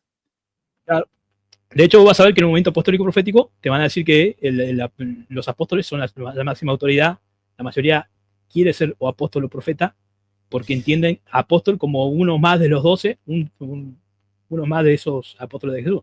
Al principio era así, ¿viste? Pero ahora como que cambiaron el discurso. Los que sostienen que hay apóstoles y profetas se dieron cuenta que ya no lo pueden sostener y dicen, no, lo que pasa es que apóstol significa enviado, ¿viste? Entonces en realidad somos aquellos que plantan iglesia, ¿viste? Yo lo he escuchado esto, queriéndose ya desligar de esa carga. Pero no, pará. En realidad, esa postura es la que tuvo la Asamblea de Dios siempre. Esa postura que tuvo, por ejemplo, la Asamblea de Dios tiene un documento en donde menciona esto de que ellos no se ordenan ni apóstoles ni profetas. Lo único que se ordenan son pastores, reconociéndolo el don, ¿no? Pero no se ordenan ni apóstoles ni profetas justamente por este motivo de que se malinterpreta. Se puede decir que un pastor misionero tiene un don de apóstol en el sentido de que está fundando iglesias. Eso se puede utilizar el lenguaje, ¿no?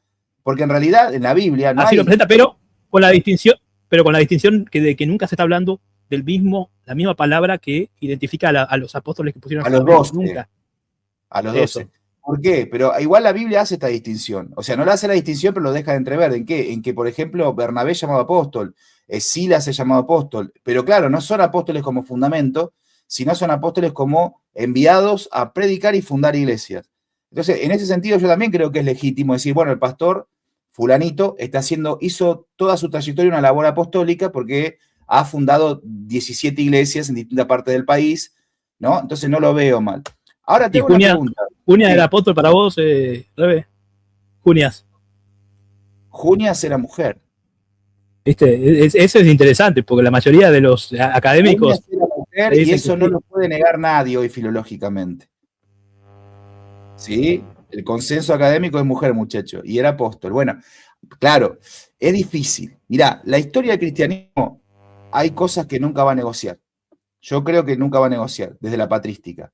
Por ejemplo, la cuestión de el sacerdocio femenino, el pastorado femenino, no vas a encontrar ni el más mínimo asidero a la patrística. Vas a encontrar figuras relevantes femeninas, como Macrina, la hermana de Gregorio, que fue sus catequistas, no solamente fue su catequista, fue quien les enseñó teología y quien los acompañó pastoralmente hasta su muerte, a los padres capadocios, ¿sí? O sea, imagínate la relevancia de Macrina como monja, porque fue fundadora de una orden monástica femenina. O sea, hay mujeres relevantes, pero la patrística nunca las pone en lugar de jerarquía. Lo que nos tenemos que preguntar nosotros es, ¿no ha querido el testimonio patrístico poner a la mujer en un lugar de relevancia o no lo ha tenido?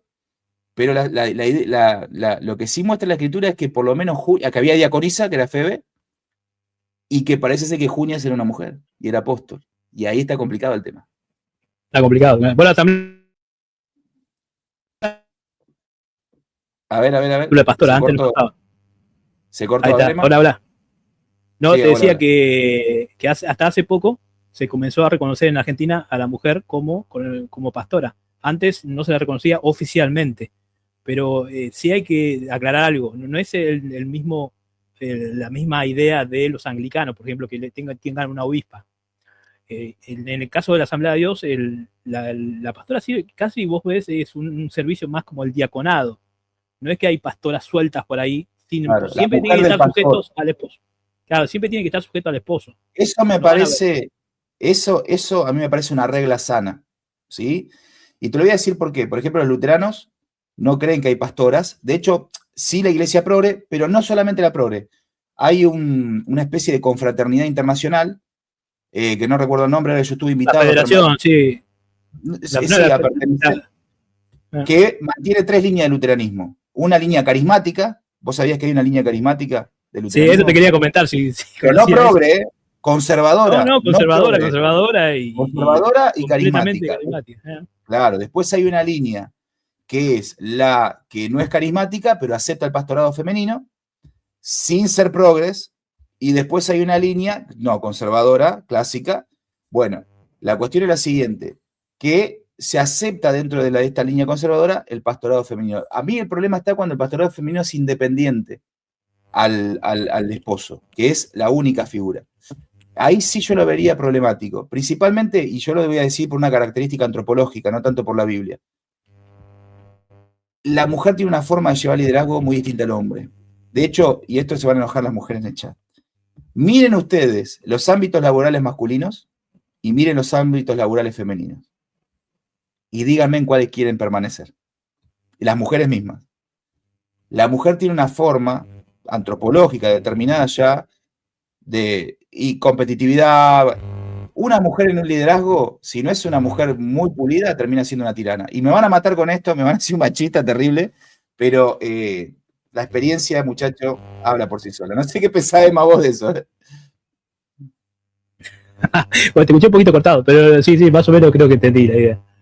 Bueno, sí, pasa, y bueno, lamentablemente sí, también la residencia que tienen ahí pastoras solas es un problema. Yo lo único que quiero cerrar con esto es que vos vas a una iglesia donde está pentecostal, está el esposo que es pastor, el pastor de la iglesia, y la tener a la esposa siempre haciendo tareas del diaconado que uno ve en el diaconado de la iglesia primitiva, tal cual. Ahora, yo sabía el tema de los luteranos, pero no sé si vos sabías esto, Rebe, que hay pentecostales luteranos dentro del sínodo de Missouri. No, no te creo. No, espera. ¿Pentecostal luterano o luteranos pentecostalizados? Espera. Bueno, yo estoy leyendo varios documentos la verdad que me partió la cabeza el tema de lo que es el pentecostalismo dentro del sínodo de Missouri, en donde primero hubo un movimiento muy grande, o por lo menos grande, no sé si muy grande, Para Carabajal, que lo mira por TV, decí, dale. Oh, sí. Mirá, todavía no publiqué nada porque vos sabés que si uno dice algo de más, enseguida los luteranos está moderado, Juan, loco, está moderado. Ahora parte del blog. No, pero pasa lo mismo con los pentecostales. Si decía todo lo que dije en el libro sin la fuente, me liquidan, olvídate. Pasa en todos lados, ¿viste?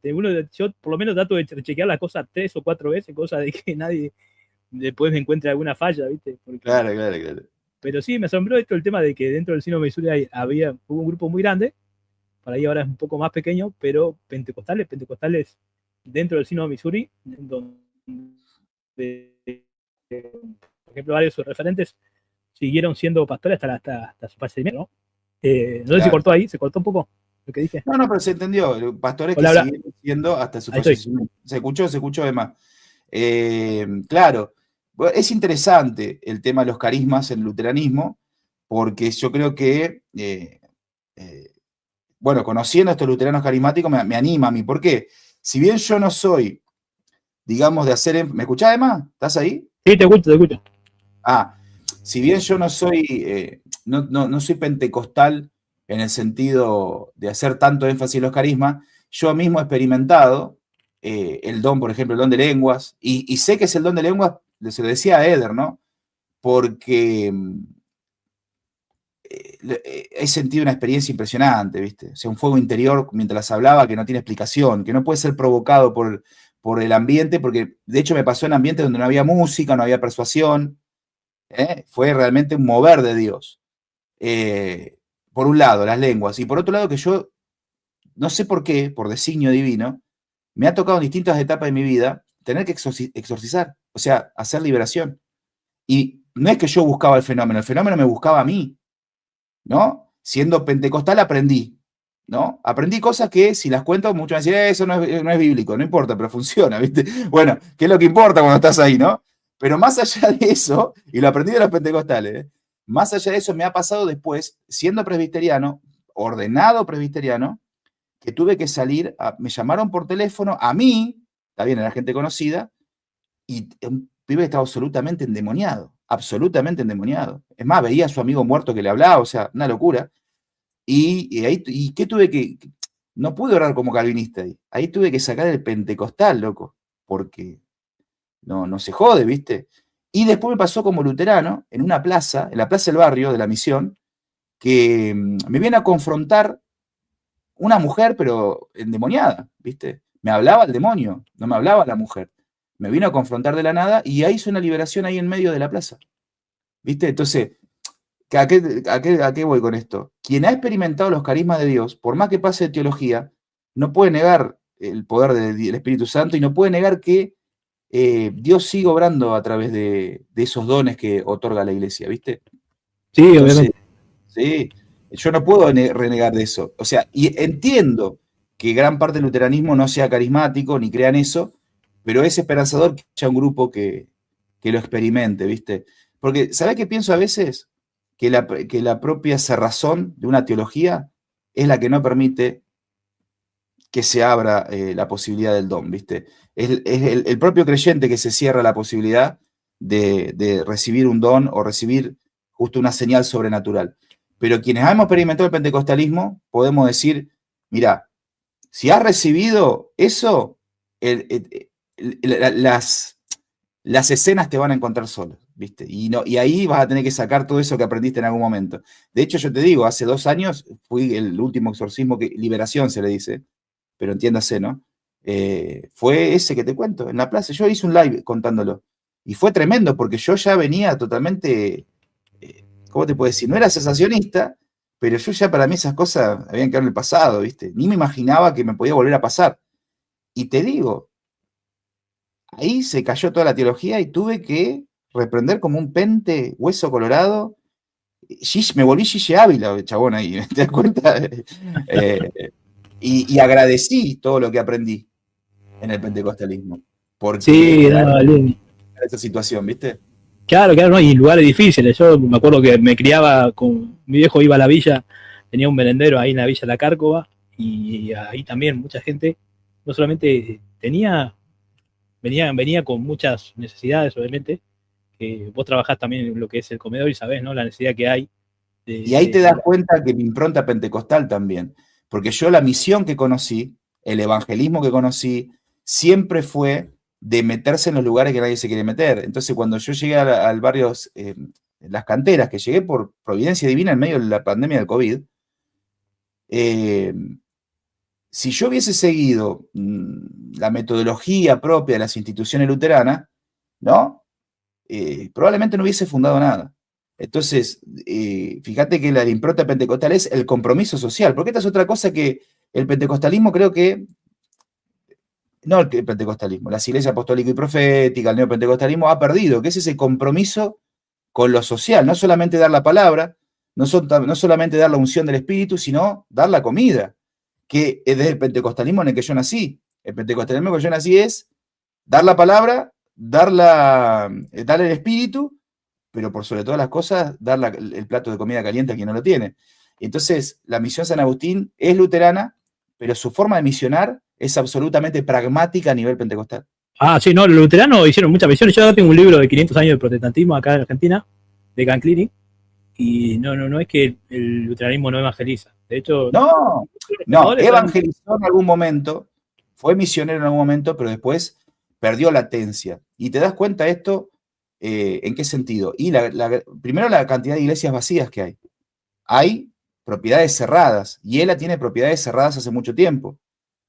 Otras iglesias han tenido que vender propiedades, ¿sí? Es más, la Yela estaba en disputa la iglesia de Necochea, porque ya no tiene gente, ¿sí? El último pastor que era amigo mío tenía esas dificultades, no podían sostener la iglesia, se estaba viniendo abajo. Entonces, sí hay una realidad que hubo un espíritu misionero en un principio, un influjo evangelístico, pero que se fue apagando con el tiempo. Y la realidad hoy es que las iglesias históricas están decreciendo, no es que no están creciendo, están decreciendo. Sí, bueno, acá en el barrio mío, bueno, yo no estoy viviendo en el barrio Verano, ¿viste? Pero siempre fue mi barrio Verano, ahí hay 3 iglesias luteranas, que son bastantes, porque, bueno, hay una que es de hielo, ¿viste? Pero hay otra que es de hiela, ¿Sigue y hay abierta otra, esa? sí, sí, sigue abierta, sí, la No, que está ahí en Sucre. son reprogre Después, mal. sí, son problemas, sí. No, pero después hay otra que es una que es independiente, creo que se está acercando a Hiela, que es la que está en Amenábar y La Pampa, que es una linda, Independiente. sí, Mira, no lo independiente. conozco. ¿Quién es el pastor? No recuerdo el nombre, pero igual en su página de Facebook, que yo lo sigo, tienen reuniones con el presidente de Hiela. O sea, parece que se van a unir No, a Hiela oficialmente. deben estar en proceso de Ah, incorporación. Eso debe ser. Yo estuve claro. 3 años, pero decidimos irnos porque. Pero bueno. Y después hay una de la Hiela que creo que está el presidente ahí, que está en la calle Nahón, en un barrio ahí, de ricachones, ¿viste? Pero ahí Son cerca hermosas, sí, Belgrano. bueno. Ahí, acá en Mar del Plata, la iglesia la más polenta de la Hiela, la más polenta a nivel, digamos, recaudación de ofrenda, eso es la de Mar del Plata. El templo de Mar del Plata no sé lo que es un espectáculo. Sí, hay un católico que está hablando de la Sí. lengua. Lo que no sabe el católico es que los católicos carismáticos hablan en lengua. O sea, creen exactamente lo mismo. Pero por eso hay gente que es ignorante, ¿no? Ahí se burla de No, la y lengua. aparte, lo que Lo no sabe antiguo ese romano. católico es que los padres de la iglesia también hablaban de que se manifestaban el don de lenguas durante distintos periodos, incluso en la Edad Media. Esta gente no leyó a San Juan de la Cruz, no leyó a los místicos, ¿no? ¿Son católicos de dónde? Qué increíble, chabón. Niegan lo que ellos mismos creen, aparte. ¿Te das cuenta? Pero De bueno. la secta de Santiago Larcón. ¿Eh? De la secta de Santiago Larcón. Ay, Dios No sé mío, por qué se Dios mío. burla tanto de los carismáticos.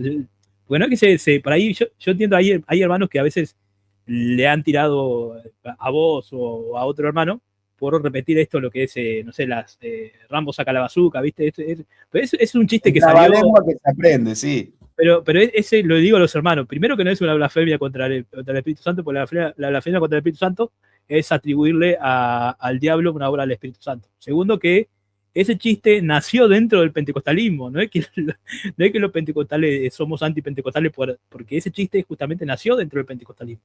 Hay canales y hay blogs que se llaman algunos se llaman Rabastalla, otros Lumayendo, y es algo como lo que sucede popularmente, cuando algo se hace conocido, a veces se repite Se parodia. sí, claro. Pero aparte que se parodian, en nuestro caso, hacemos el énfasis en esta cuestión que llega un momento, a ver, no sé si vos pensás lo mismo que yo, pero en el pentecostalismo en general y en todas las iglesias que no son pentecostales, son segunda, tercera ola, carismatismo, se da una cosa que hay que preguntarse, che, ¿es don de verdad o es la repetición coercitiva de algo que lo puedo hacer yo en este momento? Entonces, cuando yo me di cuenta, por ejemplo, de que hacía muchas veces por imitación, pero que por momentos sí sabía que estaba hablando lenguas, no sé cómo explicártelo. A ver, yo hablo lenguas, ¿no? Generalmente las lenguas siempre las hablo, no siempre, pero en mis oraciones privadas. Y principalmente cuando logro una conexión profunda. Viste que vos a veces orás y no pasa nada, ¿viste? Es así. Pero a veces orás y entras en un lugar, ¿viste? En un clima, entras en una presencia tremenda, y generalmente ahí, espontáneamente, yo empiezo a orar lenguas. He orado en público, no la rabasota ramacanda, he orado lenguas que son del espíritu, en público en un grupo pequeño. Y me he dado cuenta que se confirma a través de esto que yo te digo que siento muy profundamente, como que entro en un estado de éxtasis, de fuego espiritual, que es inexplicable. Entonces, la gente se enoja, lo entiendo, pero también el pentecostal se tiene que preguntar, che, esta repetición que se da colectivamente, histéricamente, ¿es el don del espíritu o se logra por repetición y por coerción propia del ambiente? Porque se lo tendría que preguntar, ¿no? Creo yo que es una pregunta honesta, porque quizá lo que blasfemamos no somos nosotros los que blasfemamos contra el espíritu, ni ellos tampoco, pero ellos están creyendo que tienen un don cuando lo que están haciendo es repitiendo una especie de trabalengua, que después lo No, podés que eso perfeccionar. pasa. No, que eso pasa y es terrible, terrible. La verdad que es terrible, pero bueno. Bueno, mira, para hacer ahí una conclusión por ahí de todo el tema, eh, creo que sí, yo realmente tengo interés de que este libro pueda alcanzar, no solamente venderlo, eso, ¿no? Alcanzar a personas que realmente son personas que estén ahí dentro de la denominación para alcanzar todo lo que está sucediendo y lo que realmente tiene que ver con la teología, ¿no? Lamentablemente, sí, las críticas que hay al pentecostalismo, yo algunas realmente las tomo, me parecen correctas, realmente hay a veces desorden, hay cuestiones que tenemos que ordenar, también se tiene que volver a acercar a la teología pentecostal, la que siempre se enseñó, porque evidentemente, lamentablemente, se ha desligado un poco el pueblo de la teología y se ha llevado más a un terreno o sea, solamente experiencial, ¿viste? La experiencia es importante, yo creo que la experiencia es importante, pero nunca debe dejar de lado la teología, porque ahí es cuando puede salir cualquier cosa, ¿no? La gente agarra la Biblia y con su sologismo bíblico termina haciendo desastre. El otro día me crucé con uno que dice que era la Asamblea de Dios, profesor dice que es, pero no era mentira, no enseña Asamblea de Dios. Pero él dice que es Asamblea de Dios, que creía en la Trinidad, pero no como la Trinidad del Concilio de Nicea. Y yo digo, ¿qué otra Trinidad hay? O sea, ni siquiera suena lógico. A mí también me resulta mal el tema este de decir que creen en el pecado original, pero no en el pecado original de Agustín. Y digo, bueno, pero ¿quién sistematizó? ¿Quién presentó realmente? ¿De qué pecado original creen? No, sí, sí. Ah, es otra cosa, decirle que es otra cosa, pero bueno, el tema es este, yo creo que sí, el pentecostalismo va a hacer una autocrítica, está bien, de hecho, incluso los videos de Céspedes que critican al neopentecostalismo, a mí me parece bien. El problema es que me parece mal algunas otras cuestiones en donde realmente él, primero que, lamentablemente, creo que necesita estudiar más, todos necesitamos estudiar más. Cuando uno estudia se da cuenta. Ridiculiza el don. Usa la plataforma carismática neopentecostal, pero lo que termina mostrando es su cesacionismo de fondo. Es que yo, otra vez, mirá, yo podría hacer 30 videos con 30 errores de Sebastián Céspedes. Tranquilamente puedo hacerlo. Y que lo voy a calificar de falso maestro, pero, o sea, yo lo que voy es que realmente a veces el generalizar o no entrar a lo que realmente enseña la teología, a veces nos produce esto, ¿no? Y terminar generalizando y peleándonos por todo, pero que sí hay críticas muy válidas. Una de ellas es el tema del renfanismo, que aunque yo no lo he vivido en carne propia, sé que existe, que por ejemplo en Estados Unidos es muy fuerte, todavía más fuerte, y en muchas iglesias es muy fuerte, y es una crítica válida que hay que hacer. En otras cosas no estaré de acuerdo, y en otras cosas creo que se pueden hablar y se pueden debatir, pero sí que el pentecostalismo por lo menos necesita ayuda, ¿no? Necesita ayuda porque evidentemente se desbordó el crecimiento y creo que hay personas muy valiosas que hacen una crítica, a veces se pueden generalizar, yo también he generalizado, no voy a decir que no, todos a veces caemos en la generalización, todos lo hacemos. caemos en la generación y creo que igual lo importante es eso, ¿no? Que hay personas que quieran ayudar al pentecostalismo. Yo soy uno, ¿no? Por ejemplo, a mí no me gusta mucho el desorden, te digo la verdad, a mí cuando se ve una iglesia que veo muy desordenada, realmente me parece terrible. Me parece terrible, pero tampoco, también entiendo de que hay muchas personas, como vos contaste, ¿no? Testimonios de la vida real. Y muchos pentecostales me van a dar la razón.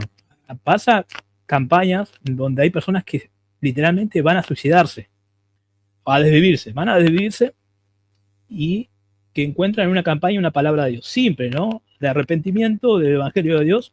Esa persona no va a entender ni la unión hipostática, ni lo que son las hipostas de la Trinidad, no va a entender nada de eso, solamente va a encontrar algo que realmente se lo puede dar solamente el Evangelio, ¿no? Jesús. Y se encuentra con eso. Y de esos testimonios tan extremos como ese, a otros que son por ahí menos impactantes por ahí, siempre va a haber mucha gente que va a hablar de que en su vida hubo un cambio. También hay conversiones falsas, no hay que negarlo. Hay conversiones que la persona empieza a ir a la iglesia como si fuera un club social, porque lo invitan, bueno, una chica lo invita, un chico lo invita y van a empezar a ir a la iglesia y hacen la oración, esa la famosa oración de entrega, y en realidad no se convirtieron nunca. Pero bueno, hay muchos frutos que sí, personas que han cambiado su vida, que han tenido experiencia, y ante la experiencia realmente, por más que le des teología, le des tu mirada teológica, es casi muy difícil de decirle a alguien que lo que vivió no existe, ¿no? Entonces, yo creo que el trabajo que tenemos que hacer, por lo menos los que sabemos de teología, es tratar de impregnar a todo este pueblo pentecostal y sobre todo a los pastores, que si hay algún pastor que dejó infiltrarse por el renfanismo, por el neopentecostalismo, trabajar en ello, con paciencia, sí, no es fácil. Y que no lo capitalice. Sí, y que no lo capitalice como se capitalizó en los últimos 10 años el nuevo calvinismo. ¿Por qué? Porque muchos dieron lo que yo le explicaba ayer un poquito hablaba con Eder, que es pasar de la síntesis a la antítesis, ¿no? Perdón, pasar de la tesis a la antítesis. Estos golpes que se ven, claro, pasar del neopentecostalismo a el sensacionalismo macarturiano y el calvinismo de Paul Washer. Y tirás todo por la borda, todo tu pasado, tu historia de Dios, por más que hayan sido movimientos que hoy ves como falsos maestros, tu historia de Dios viene de ahí, porque vos sí tuviste un encuentro real, vos sí tuviste una experiencia, vos sí creciste, de alguna manera creciste, la experiencia te ayudó. Entonces no podés negar todo tu pasado, todo lo que Dios hizo en ese periodo, por este nuevo periodo que te hace negar todo lo anterior. Entonces, para que un pentecostal no pierda su identidad, creyendo que su identidad anterior estaba mal, lo que es necesario es esto, que los pentecostales, no solamente los maestros, los teólogos, sino los que son referentes en redes, hagan un trabajo serio. ¿Te das cuenta? hagan un trabajo serio, porque si no pasa eso, lo capitaliza la frustración de alguien que sale herido del movimiento neopentecostal, lo capitaliza un nuevo pensamiento antagónico y extremista, que va diciendo que todos son falsos maestros menos ellos. Entonces, fíjate que pasa de un fundamentalismo a otro, y no hay una síntesis en el medio. Entonces, ¿es posible un pentecostalismo revisado, manteniendo las grandes virtudes y mejorando aquello que se hizo mal y que llevó quizá a algunas desgracias? Bueno, claramente es posible porque lo estamos viendo en el Y ámbito con las académico. discusiones, que están pidiendo esa apertura, no a que nos volvamos a mileniales, no creo que eso pase. Sí, la apertura a lo que muchos están pidiendo es que volver a la escatología, que era bien simple, la escatología inicial. La Bien. lluvia tardía, reino de Dios iniciado con Jesucristo y con lo que es la gran cosecha, como la esperanza de que ya pronto viene Cristo, ¿no? Entonces, eso creo que es la Elementos escatología. mínimos. Escatología mínima, que es la que yo digo, ¿viste? Me dice, vos sos amilenial. No, de los tres sistemas clásicos, el amilenial es con el que más simpatizo, pero yo siempre digo, yo soy de la escatología de los mínimos. ¿Cuál es la del credo de los apóstoles? O sea, yo sé que los eventos que faltan es la segunda venida, el juicio, o sea, la segunda venida, la resurrección, el juicio y la vida eterna. Para mí, esa es mi escatología. Después, sí me gusta en el ámbito teológico meterme en los textos apocalípticos y ver qué escuela o qué enfoque uso, si futurista, preterista, historicista, idealista, no importa. Pero a lo que voy es, muchachos, la escatología ortodoxa son 4 puntos. Segunda venida, resurrección, juicio y vida eterna. Después de lo demás no nos podemos anatemizar. El problema está con el dispensacionalismo para mí, es que rompe con esa escatología mínima y empieza a especular y todo aquello. Quiero terminar con esto, Emma, que es una pregunta que no tiene nada que ver con lo que venimos charlando, pero quiero saber tu opinión. ¿Qué es el don de profecía?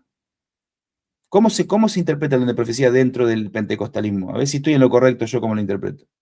Bueno, primeramente, ¿te acordás que te mencioné el tema del nuevo orden de la lluvia tardía del movimiento de 1948, que fue condenado justamente por poner las profecías a la altura de la revelación bíblica, lo cual era algo que la doctrina pentecostal clásica no enseña. Nunca estaría ningún tipo de profecía, que sí se entiende que el don se existe, pero que el don no puede traer revelación. Primero, revelación, tal cual como se entiende la inspiración de la Doctrina. Biblia, claro, doctrina apostólica, con todos los requisitos que se tomaron para establecer un canon, de ninguna manera. Por eso es que yo particularmente estoy en contra del movimiento apostólico profético, porque el movimiento apostólico profético sí trae esta idea de que las profecías son casi infalibles, lo mismo que decía el movimiento del Nuevo Orden. Y esto es un gran problema, en toda la teología es un gran problema, pero aparte que no es enseñado por la teología pentecostal clásica. El don de profecía sí se entiende como un don en el cual se edifica como todo don para la edificación de la iglesia, pero de edificación personal. Ejemplo, una persona siente que Dios le está hablando o le está trayendo consuelo por la muerte de un familiar. Esa persona, obviamente, cuando cuenta que Dios o Dios le da esa palabra para otra persona, es para consuelo, no es para doctrina, o sea, ni mucho menos para contradecir. O sea, si ya contradice, peor todavía. Es que lo dice Tampoco para. Corintios. Es exhortación, no, edificación, exhortación y consuelo. Lo dice Pablo en Corintios a esto. El don es Por para eso. eso. Pero entonces, es una especie, a ver, si lo ponemos a pensar, es una especie de revelación, no en el sentido fundacional, no en el sentido apostólico, pero Dios a mí me impulsa y me muestra y me da una palabra para un hermano específico, justamente para eso, ¿no? O yo también pienso esto y decime si es verdad, si vos pensás lo mismo, que también puede ser evidencia, en el sentido de decir, bueno, el Señor me muestra que vamos a afrontar un tiempo difícil, ¿sí? Se viene un tiempo de prueba para nosotros como comunidad, así que bueno, vamos a orar más. Yo a eso veo como don de profecía, no decir, no, el Señor me dijo que en realidad no son 3, son 4. No, claro que no, ¿viste? No es Trinidad, es cuadrimensión, ¿viste? Pero bueno, ¿qué pensás? ¿Es como pienso yo? Más o menos estamos en la misma Exacto, línea. exacto en ese sentido, y también se usa mucho para lo que es la evangelización. Yo sé que lamentablemente, como uno no está en las redes sociales donde la mayoría descree todo, evidentemente las vivencias que tenemos muchos nosotros dan fe de eso, de lo que se una palabra, por ejemplo, para alguien que está apartado. Yo no lo tengo, no te voy a decir que lo tengo.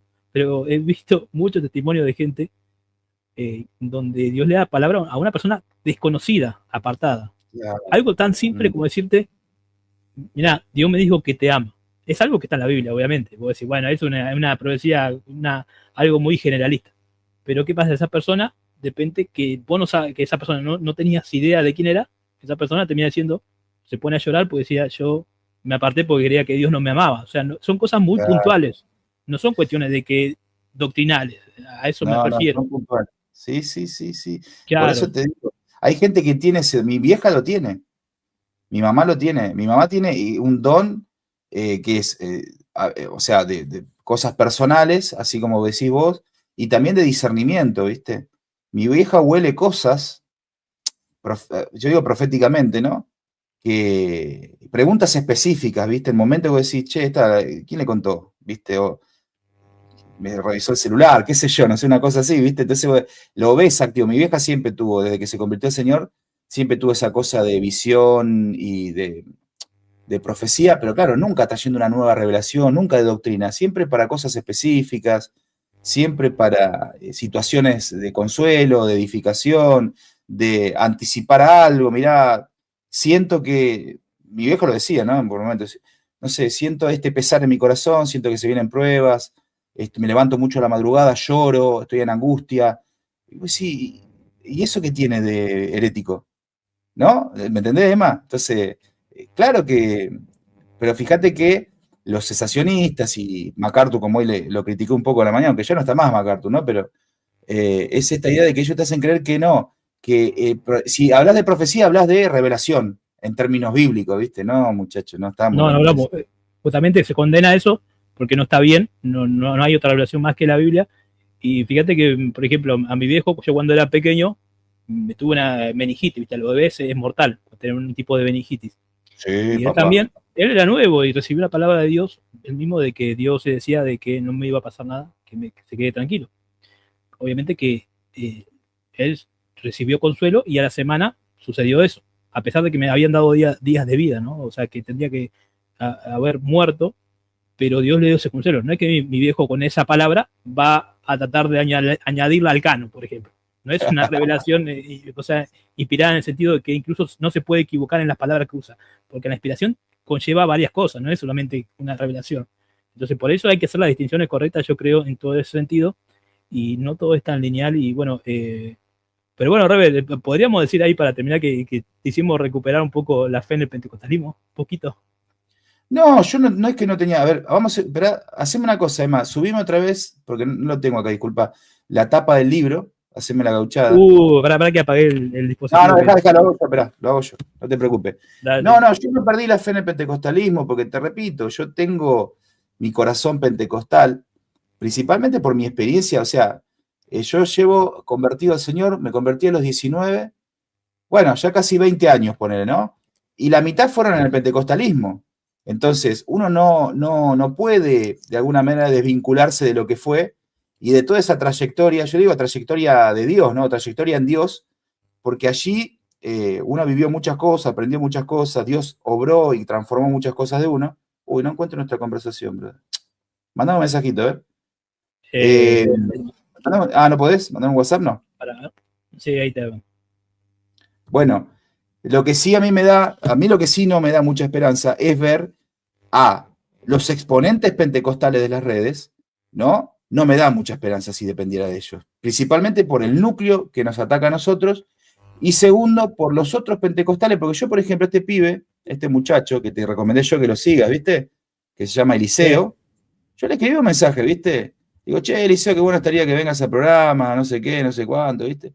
Y claro, ¿viste? Es como que, yo lo entiendo, el muchacho estudia teología a nivel académico y nos ve de alguna manera como unos parias, ¿viste? Que hacemos contenido y que nos alimentamos en las redes. Yo ya pasé por ese novismo, por eso lo entiendo. Pero a lo que voy es que tenés un extremo u el otro. Y no hay gente que esté preocupada realmente por la realidad del pueblo. No por discutir si Miguel Bonino, la teología de la liberación y la fraternidad latinoamericana. No, muchachos, dejalo, ya Miguel Bonino existió, ya existió René Padilla. Ahora tú, sos vos y la realidad. Entonces, a lo que voy es, sí tengo esperanza, pero no veo gente comprometida como te veo a vos, por ejemplo. ¿sí? A Eder lo veo comprometido, pero lo veo y esto que no se lo digo en detrimento a Eder Miranda, pero lo veo con una todavía lectura superficial del asunto, ¿sí? ¿Te das cuenta? Muy en tono a Sebastián Céspedes, muy en tono a un cesacionismo que puede haber de fondo, o una influencia de este grupete de Gospel Coalition. Pero no veo un compromiso real y como el camino que vos estás emprendiendo. Entonces, bueno, está Montoya en el chat, que lo veo que va en una línea parecida, pero el tema es que, bueno, muchachos, vamos a darle fuerza, vamos digamos, a publicitar el laburo que hacen y ver que el pentecostalismo realmente logre volver a lo que fue y reformarse en las cosas que se tenga que reformar, ¿no? Exacto, ese es mi propósito. Realmente mi propósito no es vender libros. Entiendo de que para que la gente te tome en cuenta, uno tiene que vender libros, es así. Claro, sí. Pero evidentemente mi propósito, voy a tratar, los días que Dios me dé vida, voy a tratar de desarrollar todo esto y poder intentar hacer algún tipo de cambio o aportar mi grano de arena en la denominación, no solamente acá en las redes sociales. No, mi propósito no es solamente estar acá y simplemente pelear. Y bueno, a todos los hermanos que quieran adquirir el libro, lo pueden hacer ahí mandándome a PayPal. Estoy dando los 2 libros o sea, el costo del libro es $5, pero estoy enviando el otro libro que publiqué el año pasado, de la Iglesia de Oriente, también lo estoy enviando en formato digital. Recién el sábado va a estar en formato físico en Amazon. Y a los que me mandan en PayPal, no olviden enviarme, ponerme el email en el mensaje que te permite enviar. Me envían el email y yo le estoy enviando ahí al toque los 2 libros en formato digital. Así que bueno, ese es mi propósito, Rebe. Hay temas muy interesantes. Vos sabés que la historia de la iglesia es muy rica y por eso es que uno se da cuenta de que cuando uno cree saber algo, en realidad no sabe nada, ¿no? Es la paradoja del que estudia y que empieza a estudiar profundamente, se da cuenta que no sabe nada. Sí, totalmente. Te sentís, viste, impotente ante el conocimiento, viste, porque decís, más aprendo, más me doy cuenta que estoy lejos del conocimiento, ¿no? Bueno, Emma, te agradezco por esta participación. Vamos a empujar para que este libro, el bloque, ¿ya lo mandaste al bloque para que lo pongan en el...? Sí, se lo mandé a todos. Vos primereaste ahí, me dijiste de invitarme, pero se lo mandé absolutamente a todos los bloques y también al blog. ¿A Steph se lo mandaste o no? ¿Steph? No, a Steph no se lo mandé. Pero no, yo digo a todos los creadores del blog y también a los hermanos que no son del blog. También se lo envié a los hermanos pentecostales, a los hermanos pentecostales acá en las redes sociales. Se lo mandé pero del bloque hacéselo llegar a Steph, que es dinamita esa piba. Esa piba trabaja a full, así que mandáselo y decirle y va a ver que lo va a estar en la página y eso. Pero no, los muchachos ya calculo que alguno va a agarrar viaje. Ahora le voy a decir a Misra. Ahí le mandé el libro a Misra, así que probablemente te invite. ¿Sabés por qué te digo de Misra? Sí. Porque agregué un capítulo solamente por lo del otro día que tenía esa duda. Agregué un punto en el capítulo de los cambios que hay en los diferentes países, de por qué varía lo que es la declaración de fe en cada país, explicando eso particularmente. Porque Mirra tenía esa duda, decía, ¿por qué no tiene una declaración como, no sé, la confesionalidad luterana? Entonces le explicaba ahí lo que es la particularidad del pentecostalismo, ¿no? Sí. Bueno, ahí le digo a Mario Valle, ya lo invité a Eliseo 2 veces, nunca me contestó. A lo que voy a lo siguiente. Tenés mala fama, al revés. Sí, obvio, pero porque la gente me juzga por lo que dicen otros, no por lo que yo digo. ¿Te das cuenta? Ese es el gran problema a veces de las redes sociales. Que la gente no se toma el trabajo de conocerme y bueno, seguía por lo que dice nada, pero che, bueno, te iba a decir algo más, Emma, y me olvidé. La pucha, che. Bueno, no me acuerdo. Así que nada, Emma, te agradezco, te mando un fuerte abrazo, gracias por este espacio y que el Señor te bendiga. Dale, Rebe, nos vemos y saludo a la gente y gracias por invitarme. No, de nada, de nada. Bueno, chau. Vamos a sacar esto. A ver, ahí está. Bueno, queridos hermanos, se nos acaba de ir Emanuel de Mensajero Cristiano.